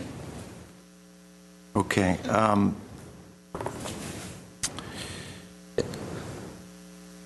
Can we postpone this item and put it for right now? Both items. Well, my only problem is we're asking staff. Are we asking staff to come back with what level of documentation? And let me just go further and go off what the city attorney said. Is that if we were, it is not in our purview to deny the placement based solely on health risk issues. And because it's city, I mean, here's what would happen. The city would deny this.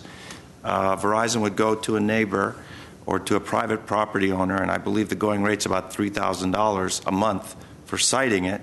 So a $30,000 a year or so incentive to place a cell tower on someone's property is quite an incentive. So in the end, we're pushing it closer into the neighborhoods, whereas the best situation and situs for these are in the public parks away from those folks that live. I don't think we're rejecting anything. If you install a tower in Fremont Park, it's not away from the neighborhoods. It's there. It's up against, right up against the wash. I understand that, but it's in the neighborhood. And I know we're preempted. We have a little bit of a way of controlling or regulating things, but the location we can regulate the location. We can enforce the location. We can't deny the application. I understand that because it's out of our hands, but As far as I want to make sure that we're doing the right thing. Just because there's 50 of them in the city, we all use our cell phones. I want to have a good reception. Don't get me wrong. We all want to have that, and make sure your phone doesn't ring this time, Mr. Thing. But overall, I turn mine off. But I don't know what the cell tower may have less impact on me than my cell phone does because I'm carrying it all the time. I don't know. I want to just make sure that I'm doing the right thing, and I think. Postponing it for a week or two is not going to hurt the project. It's not going to, make any difference on Verizon. Would it? I have another question. Ms. Devine. Verizon, if I can ask the experts, you chose this location because there obviously is a dark spot there. Is there any other location in that area somewhere where this cell tower could be put besides in that park that you can think of right now? Actually, this question is part of the Planning Commission review process and staff review process, which is basically an alternatives analysis, and is part of the propagation studies and exhibits that are presented before the Planning Commission, which demonstrates that there is a significant gap in coverage which satisfies the requirements under the Federal Telecommunications Act. That has been established and is in the record. So we do have a significant gap in coverage. The second part of the question, if you will, is there anywhere else we can go? If you look at the area around Fremont Park, which is the coverage objective for this facility, you have the special recreation zone of the park itself, and then you have surrounding residential. And on the fringes of the coverage objective, there's some limited commercial, but they're very small lots. A lot of them were conversions from residential to commercial use many years ago.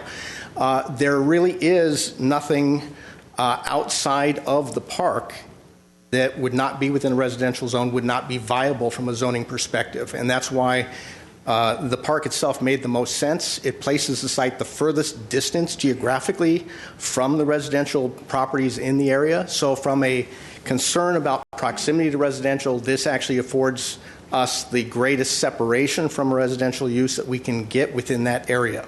And we need to have the site in that area to cover that area. We can't place a site miles away to cover that particular area. It's much like putting a sprinkler system in your lawn. You have to have sprinklers covering the entire lawn. And cell networks are the same. It's a good analogy. So we need a sprinkler head in Fremont Park, if I may use that analogy, in order to cover the surrounding residential around Fremont Park, as well as the park itself.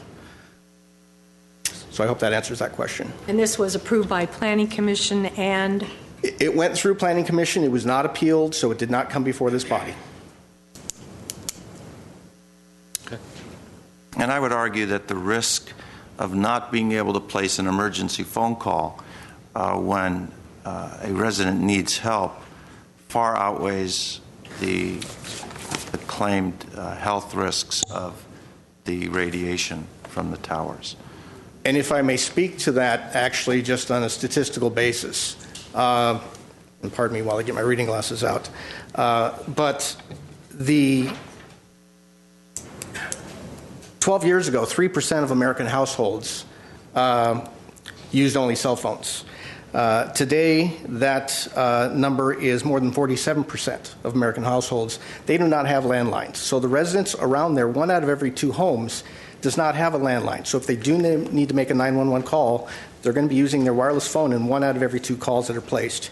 In the United States today, over 400,000 911 calls are placed daily on cell phones. So cell phones are a necessary part of life safety, protection of the public. They're also used by police and fire agencies personnel when they're in the field, and they need to have longer conversations than they can realistically have over a 2-way radio that's part of the police network. So they rely on their cell phones as well, and we've heard that from police all the time and fire all the time. Okay, thank you. Let's go through the motions. I will turn the gavel to Mr. Karpetyan. I will second the motion. I move the motion. I will second it. There was a second. That's at 7A, and I believe... we will note that the gavel was passed. Council members Devine? Yes. Friedman? Karpetyan? No. Sinanian? No. Mayor Najarian? Yes. This matter will continue meeting to meeting until Yes, sir. it's resolved. With the tie, it'll come over to next week's meeting, and if we have that information available, we'll provide. Otherwise, we'll ask that it be put over. 7B. 7B is authorizing the execution of a wireless communications facility lease agreement between the City of Glendale and Los Angeles SMSA Limited Partnership, DBA Verizon Wireless at 600 West Hahn Avenue. I'll move that item. Is there a second? We have some cards, so before we go through our process again, Alice Dworkin, followed by Tony Passarella and Jane Collier. Sir, I was going to be speaking Canyon. Oh, okay. We will. Someone wrote 7B for some reason, so I will place your card in that pile. Jane Collier? Oh, that, okay. Tony Passarella.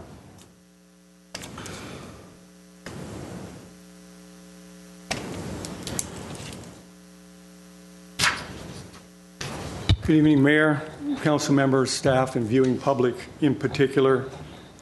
For your information, I am training to be an MF consultant in training.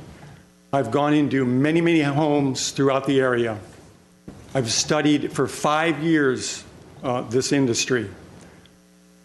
When I go into a home, myself and my partner with instrumentation to pick up magnetic fields, electric fields, wireless, microwave from baby monitors, cordless phones, Wi-Fi routers, and the like, and use my instrumentation to pick up that. And I hear stories of people that contact us to come in and even check for dirty electricity.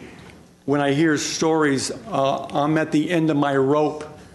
I can't sleep. I can't eat in some cases.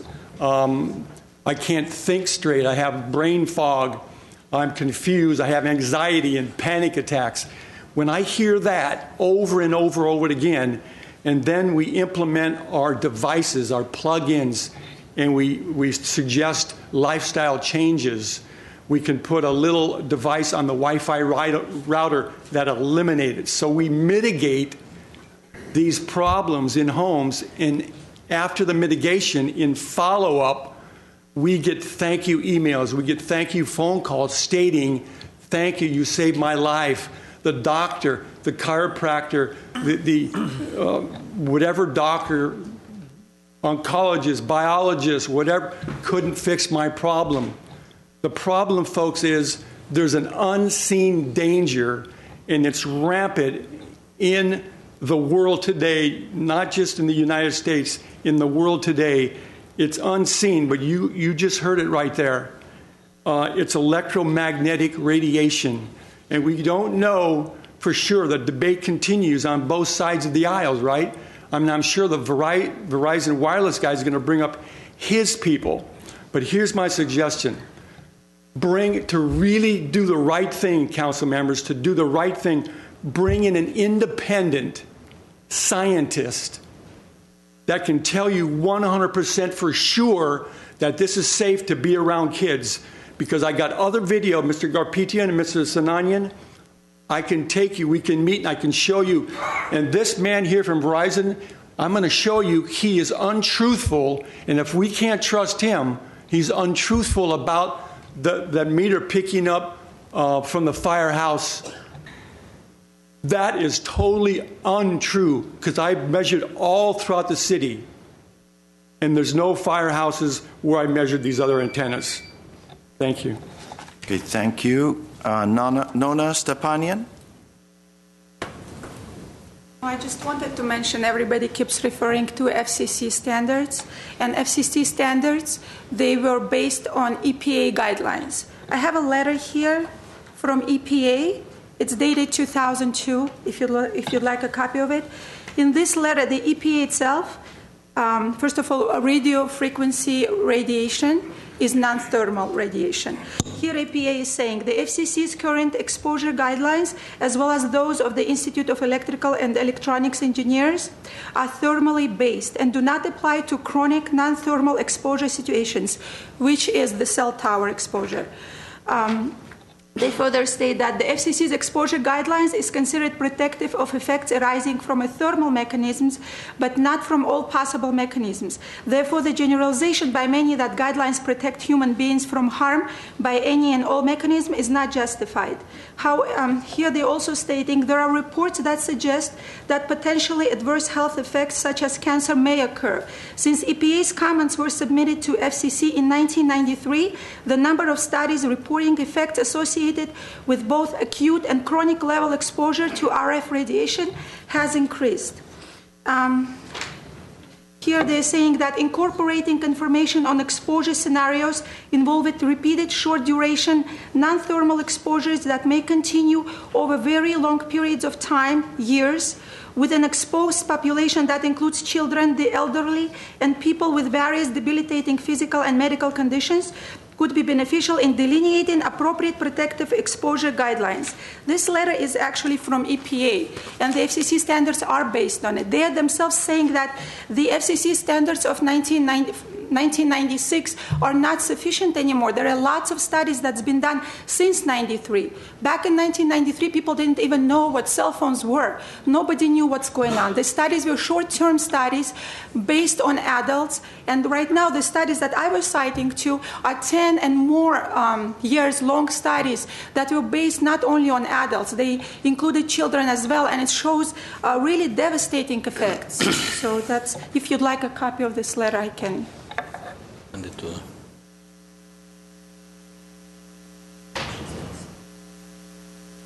Thank you.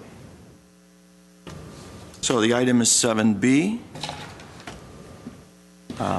There's a motion, but no second. Ms. Devine made the motion.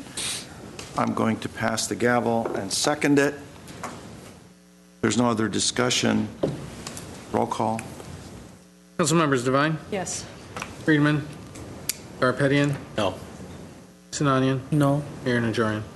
Yes. So this will come back next week. I'm going to request that our fire chief and our police chief attend the meeting, and we will be asking them the risks that they feel. I will be asking them the risks that they feel may be inherent in failing to connect via cell phone 911 to the emergency dispatch.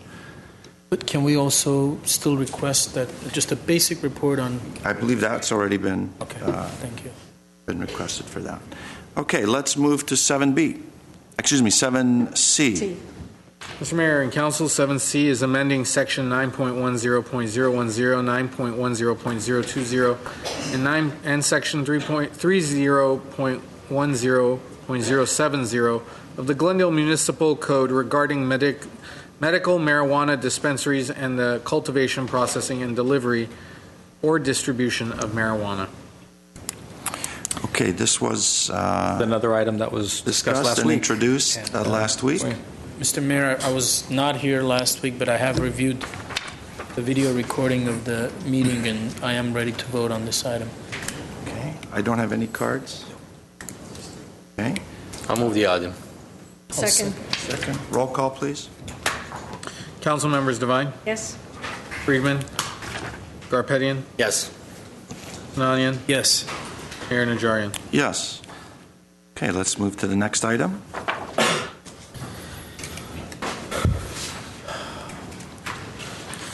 Item 8, action items. 8A is Director of Public Works and Community Development regarding standards for additional protections for native oak trees. 8A1 is an ordinance for introduction.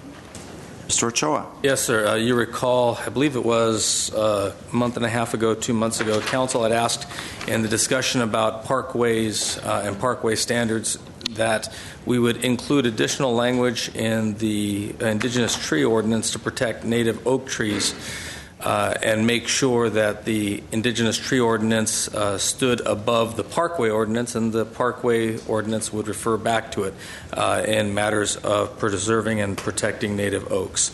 What you have before you is a cross between increased language that I believe achieves the goal of what was being sought by members of the community and the council, as well as practical enforceability based on the definitions contained within the code. If you have any specific questions, I'm sure the city attorney or the public works director can answer them. Okay, can you give us, who's here to give us, Mr. Hargrove, perhaps, or is there Mr. Galanian? Tell us what the highlights are of this ordinance,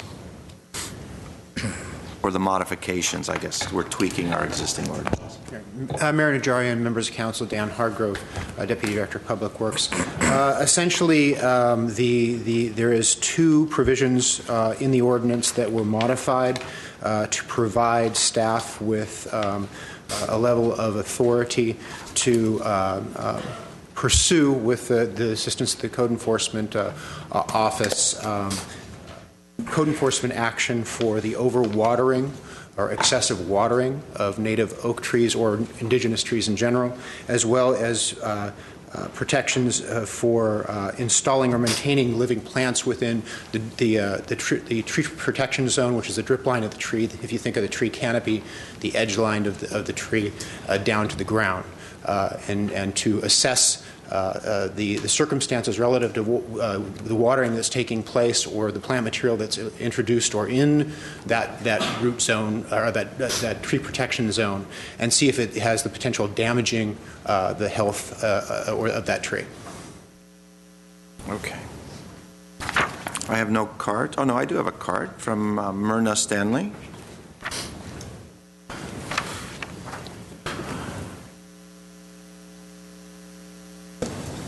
Good evening, Mr. Mayor and council members. Myrna Stanley, Verdugo Woodlands Homeowners Association. I would like to say a big hallelujah, because this has been going on for years, and to thank publicly Mr. Galanian, Mr. Hargrove. They have the patience of Job and his twin brother. It's just, we've had Mr. Ochoa address our homeowners association, Mr. Hargrove years ago, it seems in another lifetime. Mr. Galanian probably runs when you see my name on your phone. But our intent has always been to protect the heritage trees that are, I can speak for the Woodlands, that have been there since before all of you were born. And it behooves us to do everything we can to protect them. And for whatever reasons, people aren't aware that overwatering can do irreparable damage to these oaks. And so it behooves us to do whatever we can to protect them. So thanks very much. And I have Mr. Garcia, too. You gave us, gosh, it was last year. No, the current ordinance doesn't take care of overwatering. We're going to have to do it another way, and the Parkway ordinance gave us a way. So we can have your assurance that this is going to take care of that. Then we're fine and we're good, and we thank you. Thank you. This is an ordinance for introduction, and as Mr. Hargrove said, it adds those two prohibitions: overwatering and installing living plant material in the protected zone of a protected indigenous tree that causes damage to the tree. I introduce the ordinance. Thank you, Mr. Carpenter.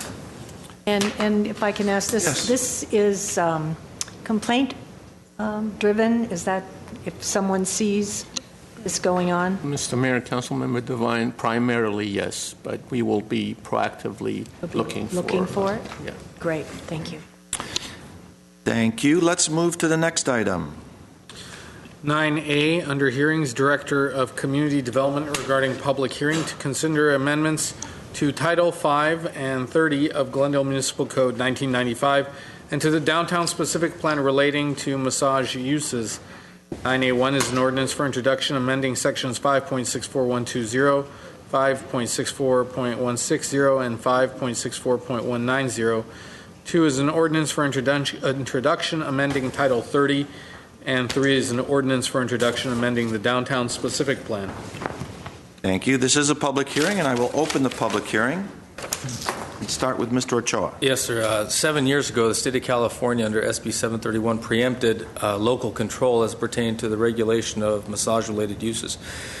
What we witnessed in the aftermath was really a proliferation of these uses across the community, and the standards that had been put in place, some of which survived. We have laws on the books that were enacted shortly thereafter by way of business practices. You recall last year an additional amendment was made in this area, but the largest item of regulation, the conditional use permit, had still been precluded from city control.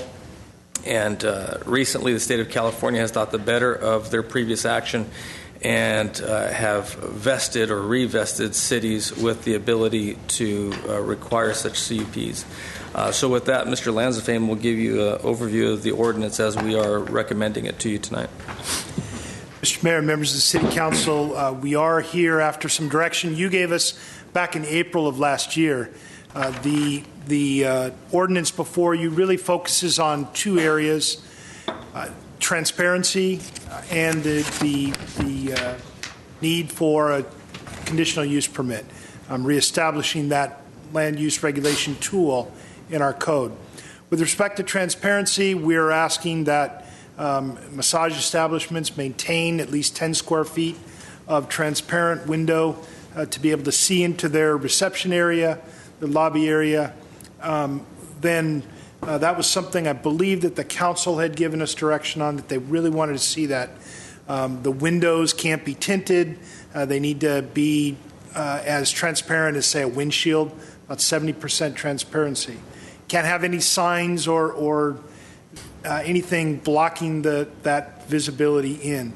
This is something that police are pleased with, so that they can look in as they're passing by and make sure that, in fact, things are going as according to the conditional use permit. That's the other element of this that we've added. Once that tool was available to us again, you gave us some direction. We started to ask our neighbors who had also implemented some of these standards. It seemed that most cities were going back to the conditional use permit. We think that's an appropriate tool to set individual conditions on different places, to be able to track and monitor, and ultimately, if we need to take some disciplinary action. We staff from community development, police, and legal have all worked together on this. You have the markup in your packet.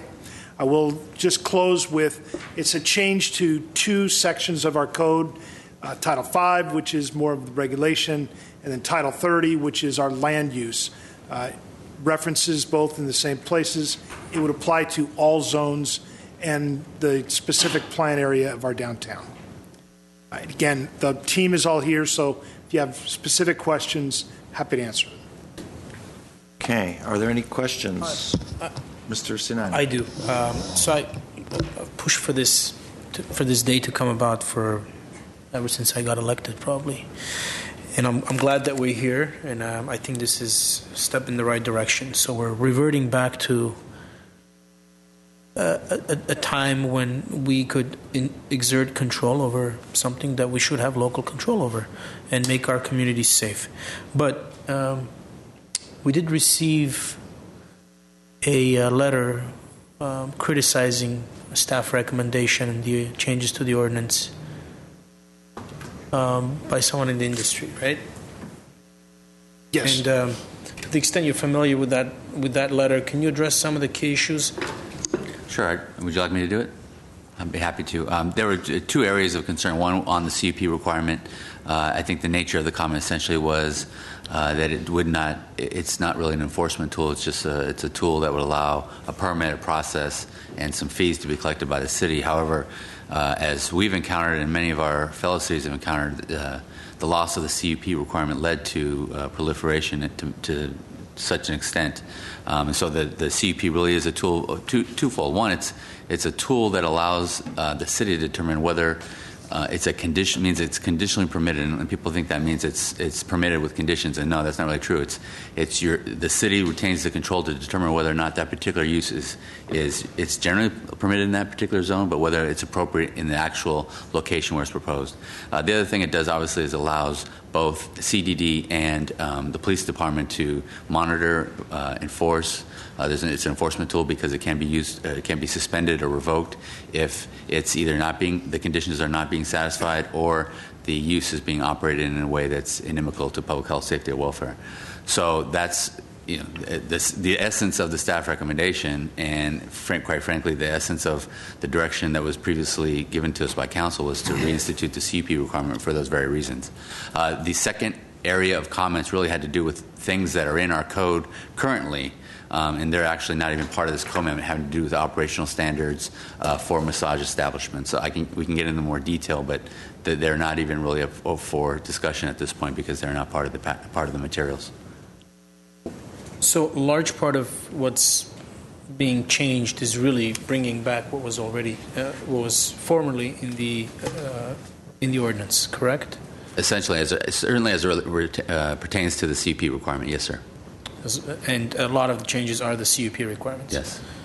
And to the extent that they're completely new and did not formerly exist as part of the ordinance, which ones were those? Maybe I can have Phil get into those a little bit. The transparency standards are new. Right. Many of the things that were in that letter, they go back to even 2011, where they've been in our code. The new item is the transparency, so that you can see into. Right, and I think that's something that we specifically. I kept asking for this transparency, and I don't know. To me, it's self-evident why we need for the physical space to be transparent, because of all the concerns that we have with not legitimate massage parlors. So to me, that's not an issue. It's actually a must be. It's a requirement. It has to be there. That's all I have, Mr. Mayor. Okay. I'll move the item. Well, it's introduction. I'll introduce three parts. So I'll introduce. I opened it. I will close it. So you tell me which one you want me to move. So I'll introduce them one at a time. So yeah, just one at a time. If you just go down the list. Yes. So I will introduce the ordinance for amending sections 5.64.120, 5.64.160, and 5.64.190. Thank you. I will introduce ordinance for introduction amending Title 30. Thank you. I will also introduce the ordinance amending the downtown specific plan. Thank you, Mr. Thank you very much. Let's move to the next item. 9B. 9B is Director of Community Development regarding resolution confirming the intention to suspend activities and not levy assessments within the Adams Square Business Improvement District. B1 is a resolution confirming the intention to modify activities within the Adams Square Business Improvement District and suspending assessment for the calendar year 2016. This is also a public hearing. I will open the public hearing and start with Mr. Ochoa. Yes, sir. All this is, you may recall each year as we've suspended the Adams Square BID assessment, but did not want to do away with the mechanism of the BID itself because it's difficult and cumbersome to reestablish. And so working with the merchants in Adams Square, we are hopeful this will be the last time that the association itself is rather dormant, and hopefully through our economic development program we can begin to seed these smaller business improvement districts aside from the Montrose Shopping Park area, the downtown obviously, but Kenneth Village, Adams Square, the South Glendale corridor, what have you. So what we are asking is that we go through the formality of opening the public hearing and then ultimately adopting the resolution that would suspend the assessment again for this year. And then close the public hearing. Good. I don't have any cards on this item. If there's no comments, I will close the public hearing and ask for a motion on the resolution. I'll move the resolution. I'll second it. Roll call, please. Council members Devine? Yes. Friedman? Garpetian? Yes. Sinanian? Yes. Mayor Najarian? Yes. Thank you. Let's move to the next item on the agenda. Next item is oral communication. This is a 5-minute portion. Discussion is limited to items not part of this agenda. Each speaker is allowed 5 minutes. Council may question or respond to a speaker, but there will be no debate or decision, and the city manager may refer the matter to the appropriate department for investigation and report. Okay. Okay.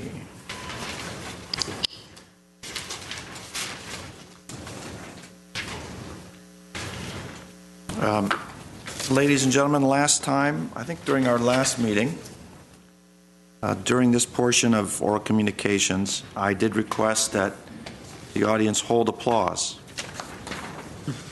after each speaker. The audience did not hold the applause after each speaker, but I gave the benefit of the doubt to those attending. I would, again, kindly ask that we enter into a bargain, that we will attentively listen to each speaker if you in the audience would refrain from applause after each speaker. I think that's a great deal. Let's see how it works out. The first speaker is Marlene Bogosian, or Martin, Marlene.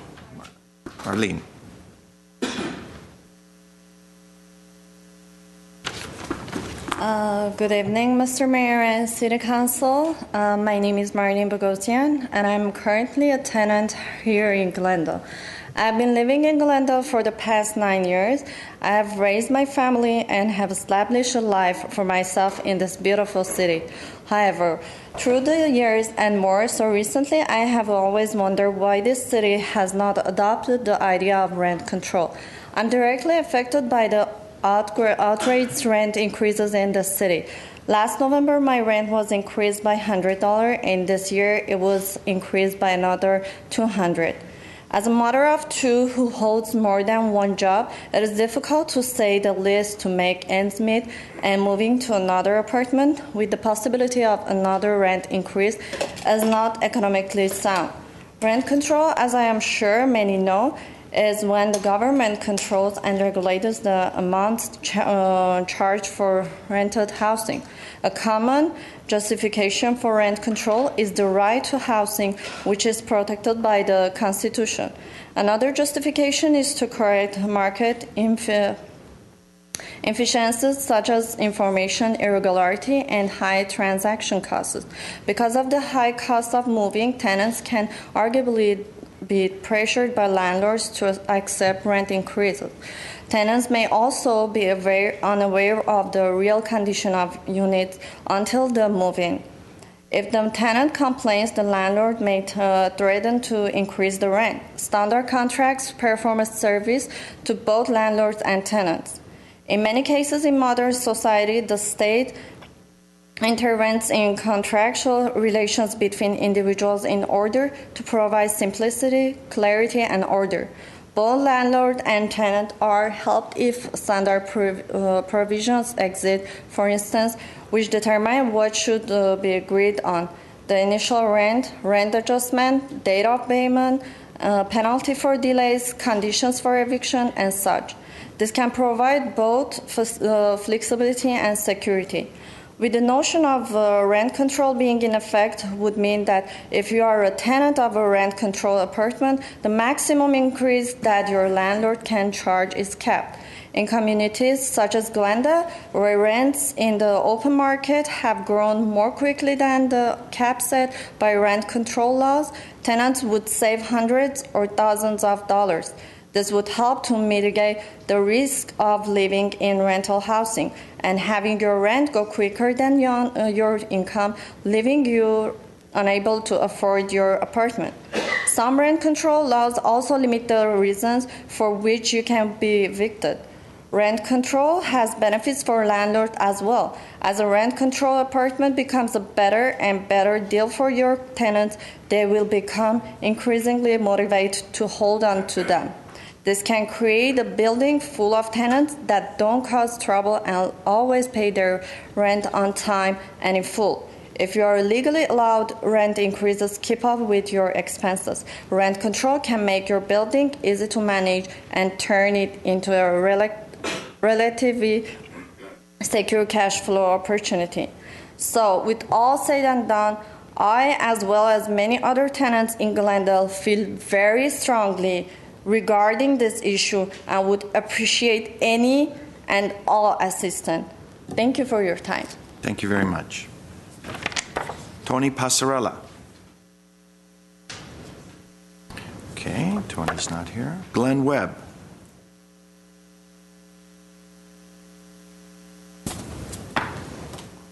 Yes, good evening. I'm here to talk a bit about the Armenian American Museum development at the corner of Verdugo and Mountain.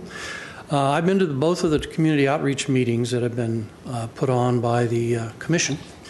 And I speak for at least many of the residents of Royal Canyon and Verdugo Woodlands and Ross Moines, feel that there's a very strong lack of transparency in the way that this thing is progressing. First of all, we didn't really find out about it until a month or two ago, but by that time we have agreements between the City Council, we have exclusive development agreements and so forth. We then witnessed the first plot plan, which was just a tiny little color picture in the newspaper, showing what the traffic flow and what the building, where the building would go on the property. And then we went to the first community outreach meeting, and we asked a lot of questions. We asked about ingress and egress to the property, physical parameters, basic physical parameters, like what's the size of the building going to be and how much of the lot is it going to take up, how close is it going to be to the residential neighborhood and the wash that's next to it. And we got a lot of kind of half answers, and it's too early to talk about things like that. And then there were some basic economic questions asked, like what's the plan with the ground, with the land? And of course, it was a foregone conclusion that they would be getting a $1 a year ground lease from the city. Otherwise, and they admitted the development would not be economically feasible without that, without basically free land. So again, we asked a lot of questions. There was a commitment made by the commissioner there that if the residents of Royal Canyon were not in favor, a majority of the residents of the Royal Canyon were not in favor of the development happening at that point, that they would not build it there. We have that actually on video. We've done some surveys of our Royal Canyon Homeowners Association, and as we sit, it looks to be about 70 or 75% of the residents are not in favor of putting that development there.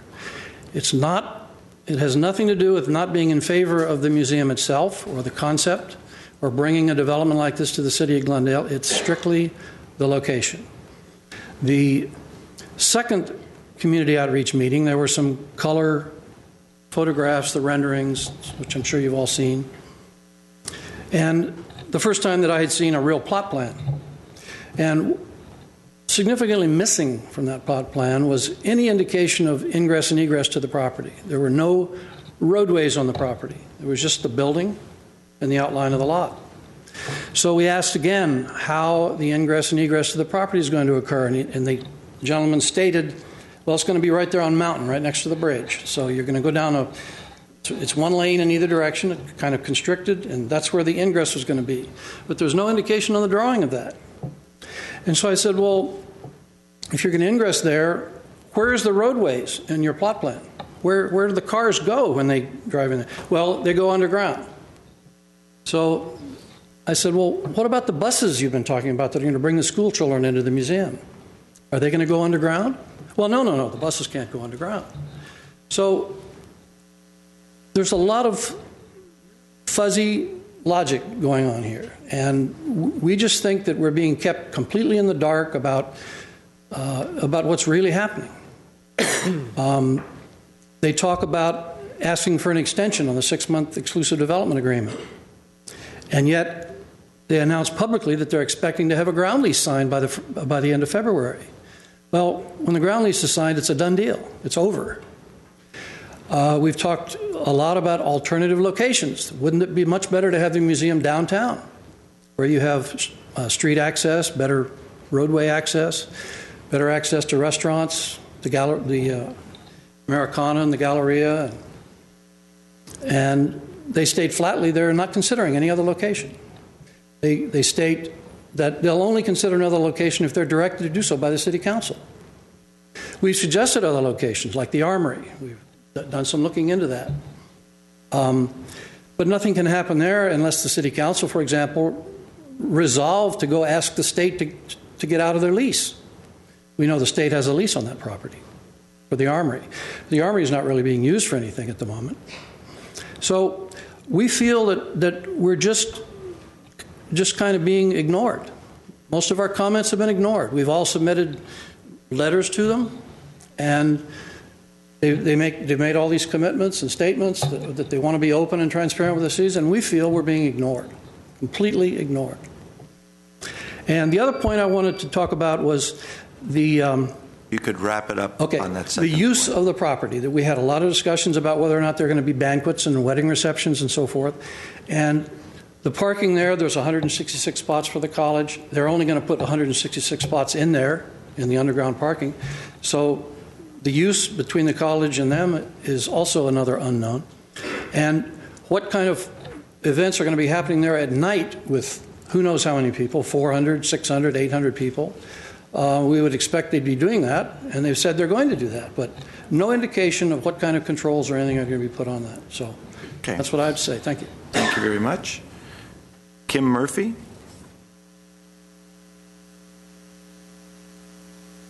Followed by Renee Moreno.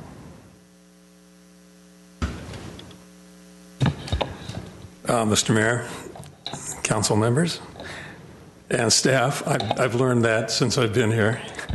I didn't know Glenn was going to be so eloquent and all-inclusive, because he really covered many of the things that I and so many other people in the Royal Canyon, Verdugo Woodlands, and the Ross Des Moines area are concerned with. And I'm not going to go over the things that he mentioned, but I think I wish, and I don't think any of you attended any of the meetings, the outreach meetings, which were, as far as we were concerned, wonderful that they held them, but they were held so late in the process. A lot of work has been done by the Armenian Genocide Centennial Committee. A lot of work and a lot of money. Having been with Disney for 30 years and involved in large projects, I know what they've done, and I know how much money, don't know the exact figures, but a lot of money has been spent. And when we watched the video, and this is no, I don't mean this to sound at all disparaging, but when we watched the video of the city council meeting where the presentation was made by the AGCC, and they showed their artwork and they showed renderings and so forth, the reaction from the council was so positive. There really were no cautionary notes. There was one, it wasn't even a cautionary note as far as the museum is concerned. There was one comment by Ms. Friedman that the lighting on the backside should be possibly muted, or you want to be a little careful. So there was no cautionary note as far as any potential negative ramifications of putting the museum on that property. So had I been a member of the Armenian Genocide Centennial Committee, I would have left that meeting saying, boy, I mean, I'd have been very excited, because I've been part of presentations and you try to read what's going on. So when we went to these meetings in the churches and so forth, it didn't seem to make much difference what we were saying, because the train was already leaving the station. We came up with all kinds of things. In fact, it became quite contentious. There was some anger represented and so forth, and realizing that certainly the museum itself and what it represents, the genocide centennial and so forth, is very passionate. It's a very significant concept and a very significant historical in terms of its meaning. But not one time during those meetings did anyone resent the fact that an Armenian genocide with its other attributes museum was going to be built in Glendale. The real problems were that no one seemed to be listening about the concerns that it was going to be built on that piece of property, which, as you all know, is the gateway to very remarkable, wonderful, historical neighborhoods in Glendale. So that was the problem, and we just didn't get good answers. When we suggested the due diligence aspects of looking at other locations of piece of property, I was basically told afterwards that we've sort of, but we're just not doing that. And that was disappointing, and I think inappropriate when we mentioned the fact that an independent study or independent survey should be done throughout those surrounding communities, so that, we did our own polling, and it showed about 70-75% of the people were against the location, not the museum. When we mentioned the independent survey, it was as though we dropped a bomb in the room. It was taken as an affront to the integrity of the committee. And it certainly had nothing to do with the integrity of the committee. Since this is a passionate, very contentious issue, we felt that independence was very important as far as the survey is concerned, so that the objectivity would never be questioned, regardless of who did it. So it's a very strong situation in terms of the feelings, and the people that live in these neighborhoods feel very strongly about this, and we hope you will give it very serious, our feelings and our input, very serious consideration. Thank you, Mr. Murphy. Next speaker is Renee Moreno, followed by Mark Lynette. Good evening, everyone. I would also like to address you on the proposed museum site. I've been a long-term member of the Royal Canyon area. I've lived there for about 15 years, and I love the neighborhood. I love the city of Glendale. We are very concerned about the traffic that a site like that would bring, the noise, the parking. There's been several temporary occupants of that space, and so we have some experience with what we're saying or might happen there. There's also the concern that there's no infrastructure at that site. For example, there's no hotels, there's no restaurants, there's no stores. We're concerned about the lighting.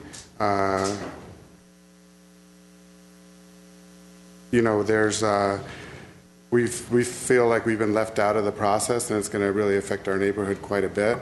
I also have concerns about the museum representatives, and several of the comments that they've made have been very conflicting. Doesn't seem like they've been straightforward. As the two previous speakers mentioned, they've clearly said that if the residents of the community are opposed, that they will not build a museum there. So when they were asked, well, what are you going to use as a determination of whether the majority of the residents are opposed, the representative just said, well, he would decide. So, we're concerned about that. So I just wanted to come and voice my concern in opposition to it. Thank you. Thank you. Ma'am, who's leaving in the back? Could you come in? Do you have a card submitted? Yes. Oh, okay. I didn't want the kids to leave. I was going to give you priority if you wanted. I saw they had made some signs that they want to. What's your name? I'll take you next, whatever the name is.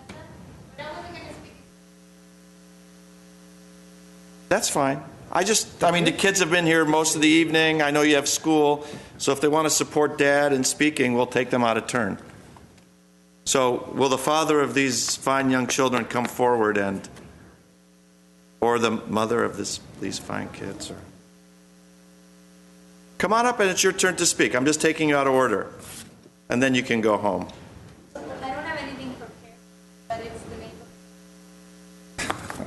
They were just supporting it. Okay, kids, come forward. Let's see your signs, and then we can excuse you to go home. Come forward. Tell us your names. Come to the mic. And what's your name? One at a time. Leo. And? Talia. And you have a sign? Show the signs. Hold them up. And you want to tell us? We don't want to land here. Okay. Very good. Thanks for sticking around. That's your first city council meeting. You get an award from the mayor for sticking around.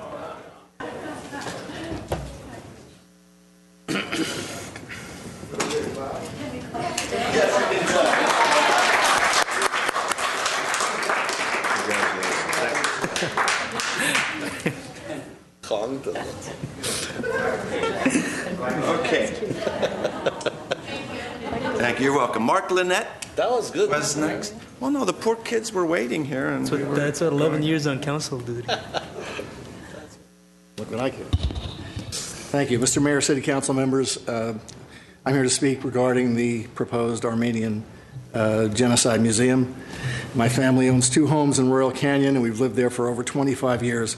While I think the museum is an excellent idea, I, along with many residents, as you can see, of the adjacent neighborhoods, feel that the location and design of the museum is very wrong, and that the museum should be located downtown, which would be better for both the museum and the neighborhood.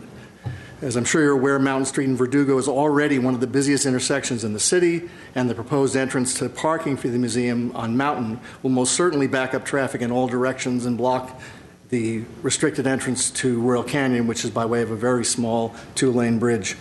The museum would be much more appropriate and successful downtown, where it could be visited by much larger groups of people and where there is ample parking, restaurants, and shopping, plus a large amount of foot traffic, none of which is available next to the Civic Center.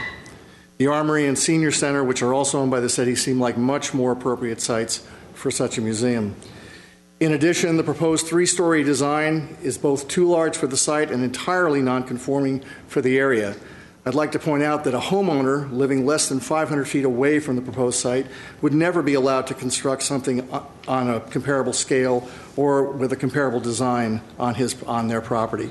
Yet the museum intends to build a huge 3-story building totally out of character with the neighborhood, the Civic Center, and the college, and that will, among other things, destroy the view and property value of nearly every home on Del Monte Drive directly behind them, and according to several local real estate brokers, hurt the value of all homes in the immediate area, not to mention the effect it will have on the quality of life in the adjacent neighborhoods during the estimated 3 to 5 years of construction.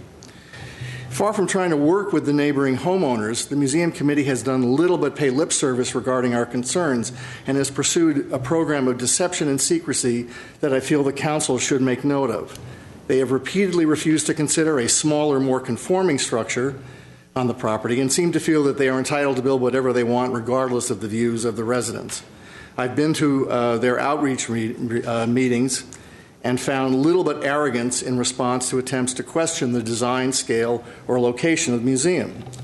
The committee has refused to supply accurate information about many aspects of the project, including the parking entrance, plans to remove the 4 very large ficus trees on Mountain, the actual number of people expected to visit the museum, including the use of buses to bring in school field trips, the exterior lighting of the building, etc. Furthermore, the renderings they have presented have been purposely distorted to hide many aspects of the true size of the project. They claim it will be no taller than the Civic Center, but fail to point out that what they mean is the highest part of the center, which is the small 3-story section above the stage, which is a very small portion of the facility, not the 2-story height of the major part of the auditorium. The committee,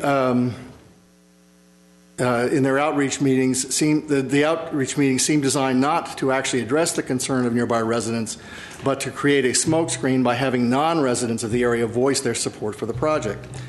Recently, the committee chairman, Mr. Karapetian, claimed and it was reported in the paper that the concerns of residents had been addressed when in fact no changes had been made. He also stated in the Crescendo Valley, as reported in the Crescendo Valley Weekly, that, quote, if the majority of nearby residents do not want the museum at this location, then we will not build there. However, when I asked him at the January 17th outreach meeting for specific details, he refused to say when and how such a vote would be conducted and refused a request by, as you've heard, by residents that the survey be carried out by an independent organization to make sure the results were accurate and impartial. Again, it appears that the committee is being deceptive and has no intention of letting nearby residents actually vote on the project.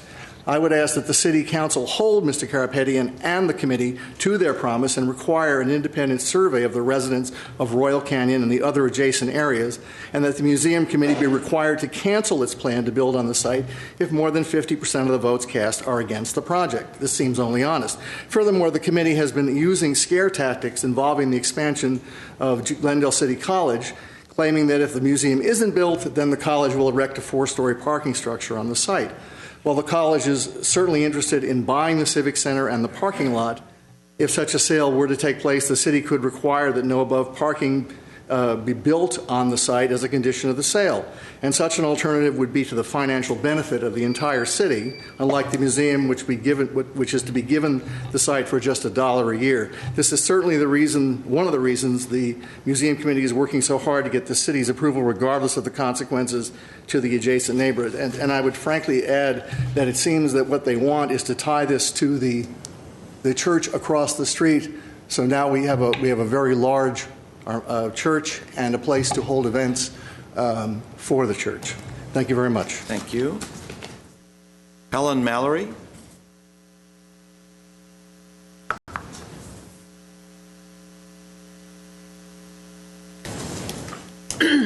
Hi, I'm speaking on behalf of my neighbor, Linda Goodman Pillsbury, about the expansion of the Shoal Canyon landfill.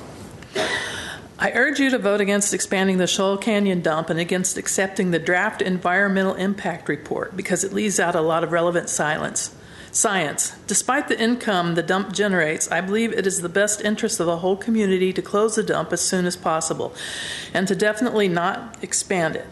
I live and work in Glendale, and in the past have served on the Glendale Commission on the Status of Women. I am not a scientist, but the more I learn about the hazards at the dump, the more convinced I am that it is both a health and economic danger to the whole community. Number one, the landfill is located near 2 active earthquake faults, and an earthquake within a predicted magnitude would likely break the barriers and release hazardous waste into the groundwater, going directly into the LA River Basin system. Number 2, traces of highly toxic waste have already been found in the monitored wells outside of the dump barriers. So clearly the barriers are not containing the dangerous toxins. Number 3, the AQMD has found that any expansion of the landfill would result in unavoidable adverse impacts related to air quality, even after mitigation. In other words, air pollution would increase, it would be harmful, and not much could be done about it. These are serious and compelling environmental reasons not to expand the landfill. There are also important quality of life and economic issues to consider. The Glen Oaks Canyon has 3 parks that serve the entire Glendale community, and Eagle Rock Park is also close. We do not want our children and families to play in areas contaminated by increased air pollution and toxins to the groundwater. As the landfill height increases, it has started to dominate the view and would do so even more if expanded. Do we want our beautiful vistas to be replaced by a view of a mammoth garbage dump? Property taxes generate income, and property taxes are dependent on property values. Should the dump expand with the ensuing air and water pollution, degraded vistas, and negative publicity, Glendale property values would most certainly take a hit. So long-term, expanding the dump would have a negative economic impact. Obviously, we as a community would need to find other sources of revenue to replace the income from the dump, but this is possible. Other communities have done it, and as a taxpayer, I would rather pay higher taxes than degrade our environment. This may be your most important vote as city council person. It is certainly the most important issue of the 19 years I have lived in Glendale. What do you want your legacy to be? From Linda Goodman Pillsbury. Thank you. Thank you very much. Don Margolin.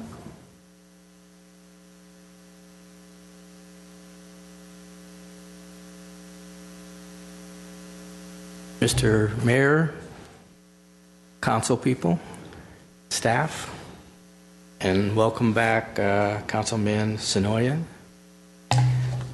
I'm Don Margolin. I live in Verdugo Woodland area, and I work for the Pasadena Weekly as the distributor. I work for the LA Weekly as the rack master. I recently went to Burbank, and I picked up this magazine. And inside this magazine, on page 4, I saw a story about Glendale and a picture of Scott Ochoa. Great picture, by the way. Really nice. And inside this story, I read that Glendale was named Los Angeles County's most business-friendly city by the LAEDC in 2014. Most business-friendly city. Okay? All right. That's the front page of your handout. Second page is the news rack registration fees. And the main paper is from Burbank. I thought Burbank charged $50 a year. I was wrong. They charge $51 initially, meaning if you have a new news rack that you want to put in Burbank, it'll cost $51. After that, the annual fee is $20 a year. The initial fee of $51, however, if you decide to move it 2 doors down, you have to pay $51 again. But if you leave it in place, it's $51 each year. Now, when you go to Los Angeles, they charge $21.69 a year. And if you don't move it, leave it in place, it's still $21.69 a year. Pasadena is amazing to me. It was $11.42 a year. Now it's been raised a penny to $11.43. And the initial price is also $11.43. Okay, but then we're Glendale. I live in Glendale. I'm a property owner in Glendale. Glendale is a great place to live, and I don't water my tree too often. Hopefully it will do well. But if I want to put a new news rack, or the Glendale News Press, where I worked for 35 years, wants to put a new news rack, the initial will be $242. And I know budgeted, the city would like the money and they're budgeted for it. However, it seems not very realistic compared to $11.43, $21.69, and $51 in other cities. Now, the annual fee is going to be $121 this year compared to $11.43, $21.69, or $20, which is $100 each this year. It just doesn't seem realistic. It seems like you're gouging the newspapers, and the newspapers aren't doing that well. This is a different time now. We have our cell phones, we have the computers, and we get the news from so many different places. So I'm asking if you could consider putting this on the agenda and voting to put the price or leave the price at $52, which it's been for the last couple of years. Before that, it was $51. No other city, even close by, charges $52, but it's been $52. Well, can't we leave it another year at $52? So I'm hoping that we can put this on the agenda and vote on it, and it would really be great. So you want the 52, the initial deposit to be 52? I like it. It should be 52 initial and 52 for the existing news racks if they're left in place. Yes, that's what I'm asking for, and I'd like to know if it could be put on the agenda. If it could be done, it'd be great. Because if you look at any other city, no one is $121. I've never seen a city that high. And Glendale, being such a business-friendly city, maybe could consider leaving the price at $52. I'd appreciate it. Thank you for listening. Thank you. Jamshid Hassanzadeh. Good evening, ladies and gentlemen. My name is Jamshid Hassanzadeh. I'm a geologist. 2 weeks ago, I spoke before this honorable council about absence of a liner in the Shoal Canyon landfill and stressed on it as the major flaw for a dump built on intensely fractured bedrock. The lack of a liner in this dump has been known since the beginning of its history, but consequences of it have not received the necessary attention because the main tragedy is underground. It is disturbing that the severity of non-existence of a liner has been ignored over the years, and even now, draft EIR has downplayed it despite the strict mandate for a liner based on the modern codes for landfill design. Let me examine here one example of how draft EIR is twisting this inconvenient reality.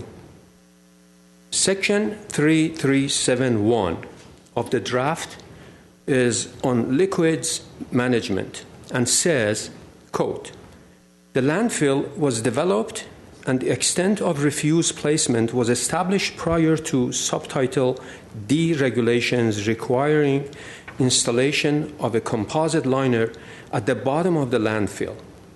Although the site does not have a composite liner, the existing natural liner of bedrock, the subsurface barrier at the mouth of the canyon, and the groundwater monitoring and extraction system collectively provide an equivalent level of protection," unquote. As you notice, the paragraph includes only a qualitative description not supported with technical data. For instance, existence of natural liner of bedrock is just pure imagination when no fracture analysis of the bedrock is provided. For your information, fracture intensity in this area is quite irregular due to its position in the proximity of several fault zones, meaning that making observations in one spot cannot be overgeneralized to the entire area now buried under the landfill. I expected to see a map showing fracture density per unit area for the entire site, but there is no such map. Furthermore, no standard permeability test has been conducted to secure the assumption of impermeable bedrock. Also be informed that the subsurface barrier only prevents groundwater flow in the canyon gravel deposit that lies above the bedrock and has no functioning in terms of limiting groundwater contamination. The final phrase of that paragraph actually confirms that the dump is not sealed at the bottom and affirms that the leachate mixes with groundwater, admitting that there is no natural liner in this case. This scrutiny allows saying that the Section 3371 is not documented and lacks internal consistency. What I just presented is only part of the geology-related shortcomings of DEIR, but the limited time does not allow more in-depth analysis. So just let me finish with a comparable question. If a Glendale resident requests the city a permit for adding a floor to his 55-year-old house, what response will he get? I assume he will be given a checklist plus a copy of the existing building codes. And the city engineer will perform a visual inspection of the building's foundation in order to determine its current condition. Why don't we want to treat the dump expansion proposal the same way? Thank you. Thank you, sir. Good timing. Bill Weissman.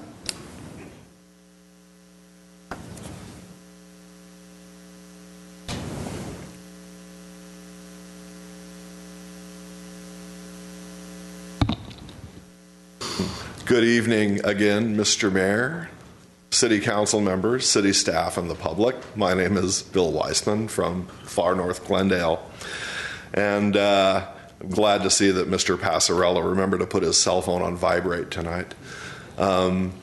There's an important issue that I would like to talk about in regards to the city of Glendale, and it has to do with the ability for not only citizens but also our elected officials to be able to retrieve relevant and accurate information from the city of Glendale and from the city's internal systems. One of the things I didn't mention when I spoke regarding the ERP software earlier tonight is that software actually does have a huge potential to be able to provide accurate and actionable information, not only to yourselves, but to citizens as well. And it's unfortunate when sometimes we run into barriers to be able to gather some of this pertinent information. Let me give you an example. Earlier today, when I was researching the remarks I made regarding Tyler Technologies, the first thing I did was I went to the city's homepage and I typed Munis into the search box, hoping to find some information about the Munis software. I hit enter, and what came back? Nothing. No results. So I thought, well, maybe that's not the right term to be searching on. So I typed in Tyler Technologies instead, and I hit enter.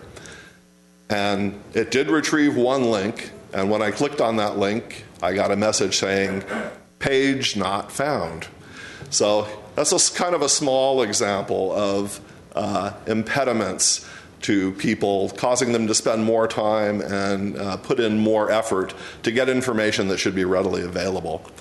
Now, we've been having a very robust debate recently in this chamber regarding the issue of development impact fees and how and where those development impact fees are to be spent.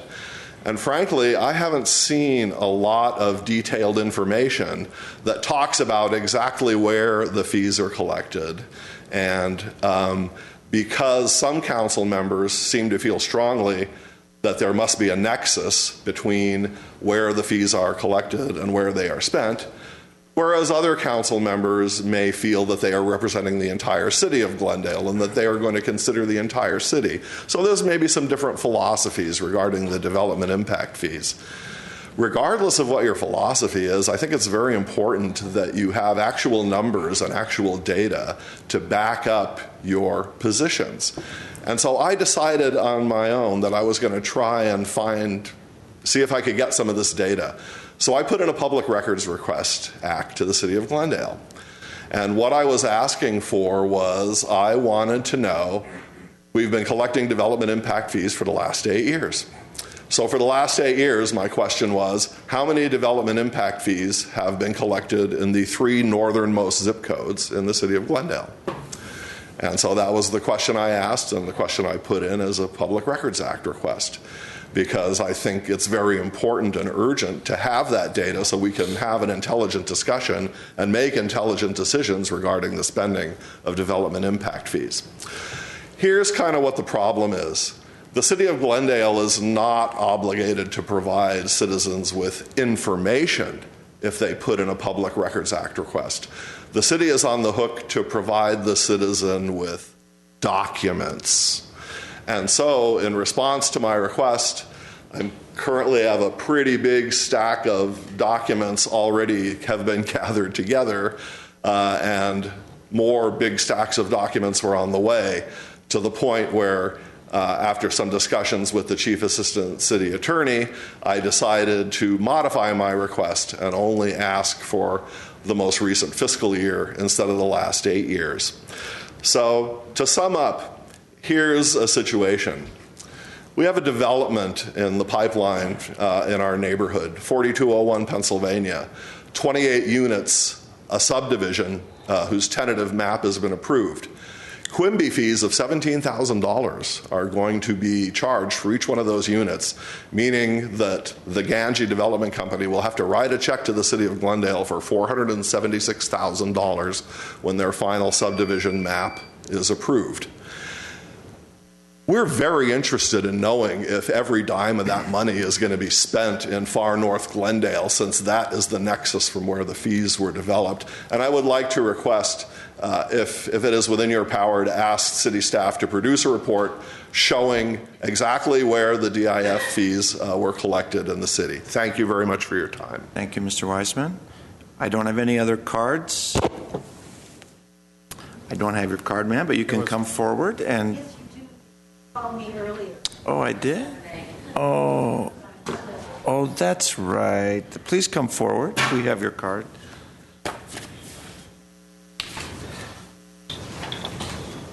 My name is Alice Dworkin, and I've lived in Glendale for almost 35 years. I am strongly opposed to the certification of the draft environmental impact report and the expansion of the Shoal Canyon landfill. We know so much more about landfills than we did in 1961 when this landfill was built. Nowadays, dumps are not built without liners.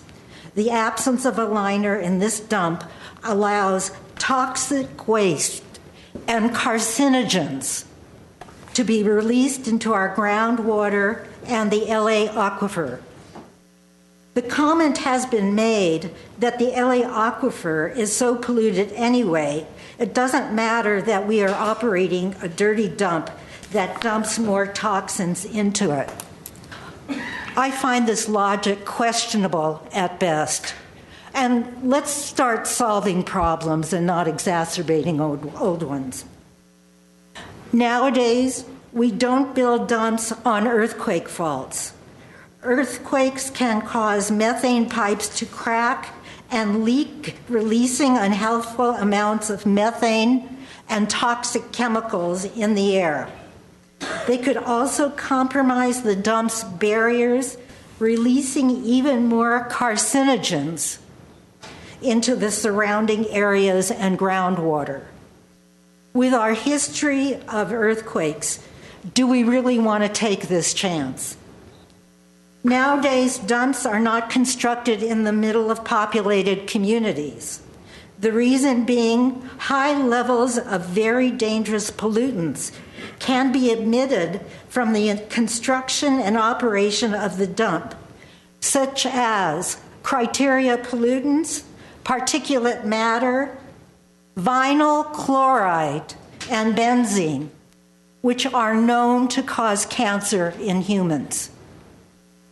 Would you want to move your family into an area where a planned landfill expansion is approved and would cause, according to the DEIR, quote, significant, unavoidable adverse impacts relating to air quality, end quote. Expanding this dump 180 feet higher is analogous to a second story building a second story on a house with very shaky foundations. The chance of it tumbling down increase. How lucky do you feel? Our dump will be open longer than the largest dump in the United States, and it will be open decades longer if these proposals are approved. If any of you have been to Glen Oaks Canyon, you know that there is only one street on which you can exit, Glen Oaks Boulevard. It is a 2-lane street with methane pipes running beneath it.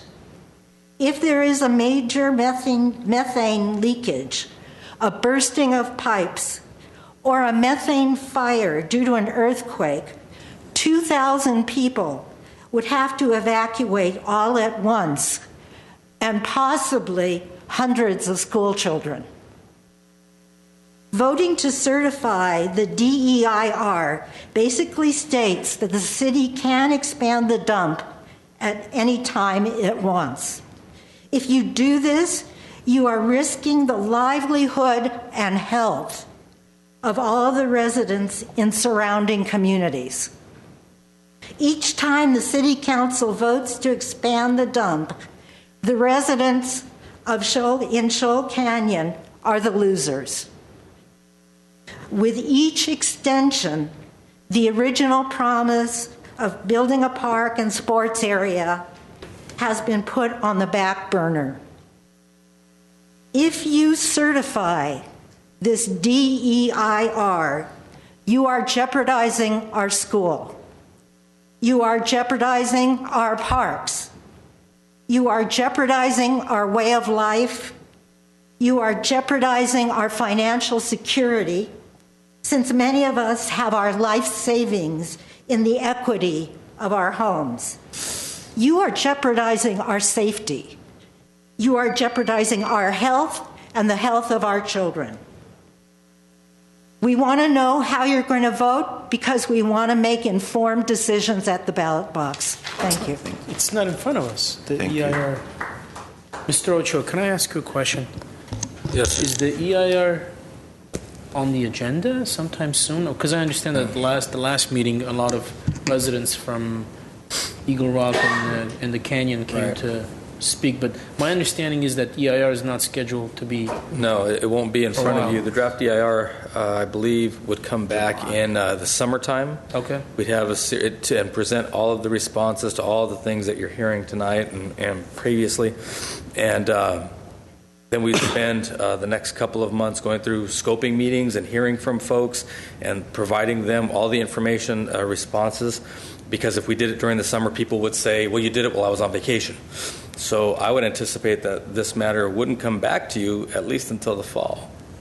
Okay. And we've said that. So I would encourage everybody, Shoal Canyon Landfill .org, I believe, is the website. It's getting a lot of hits, and I think you'll actually find good factual information there. That was my understanding. Thank you. Okay, we're going to wrap up. Distinguished Service Award goes to our city manager, who stuck it through despite a terrible cold. Go home and drink plenty of liquids. We have special adjournments in the memory of Marilyn Gunnell, Elizabeth Hill, and Scott McKeown. And with the motion by Mr. Garpetian, second by I make a motion. We are adjourned. Yes.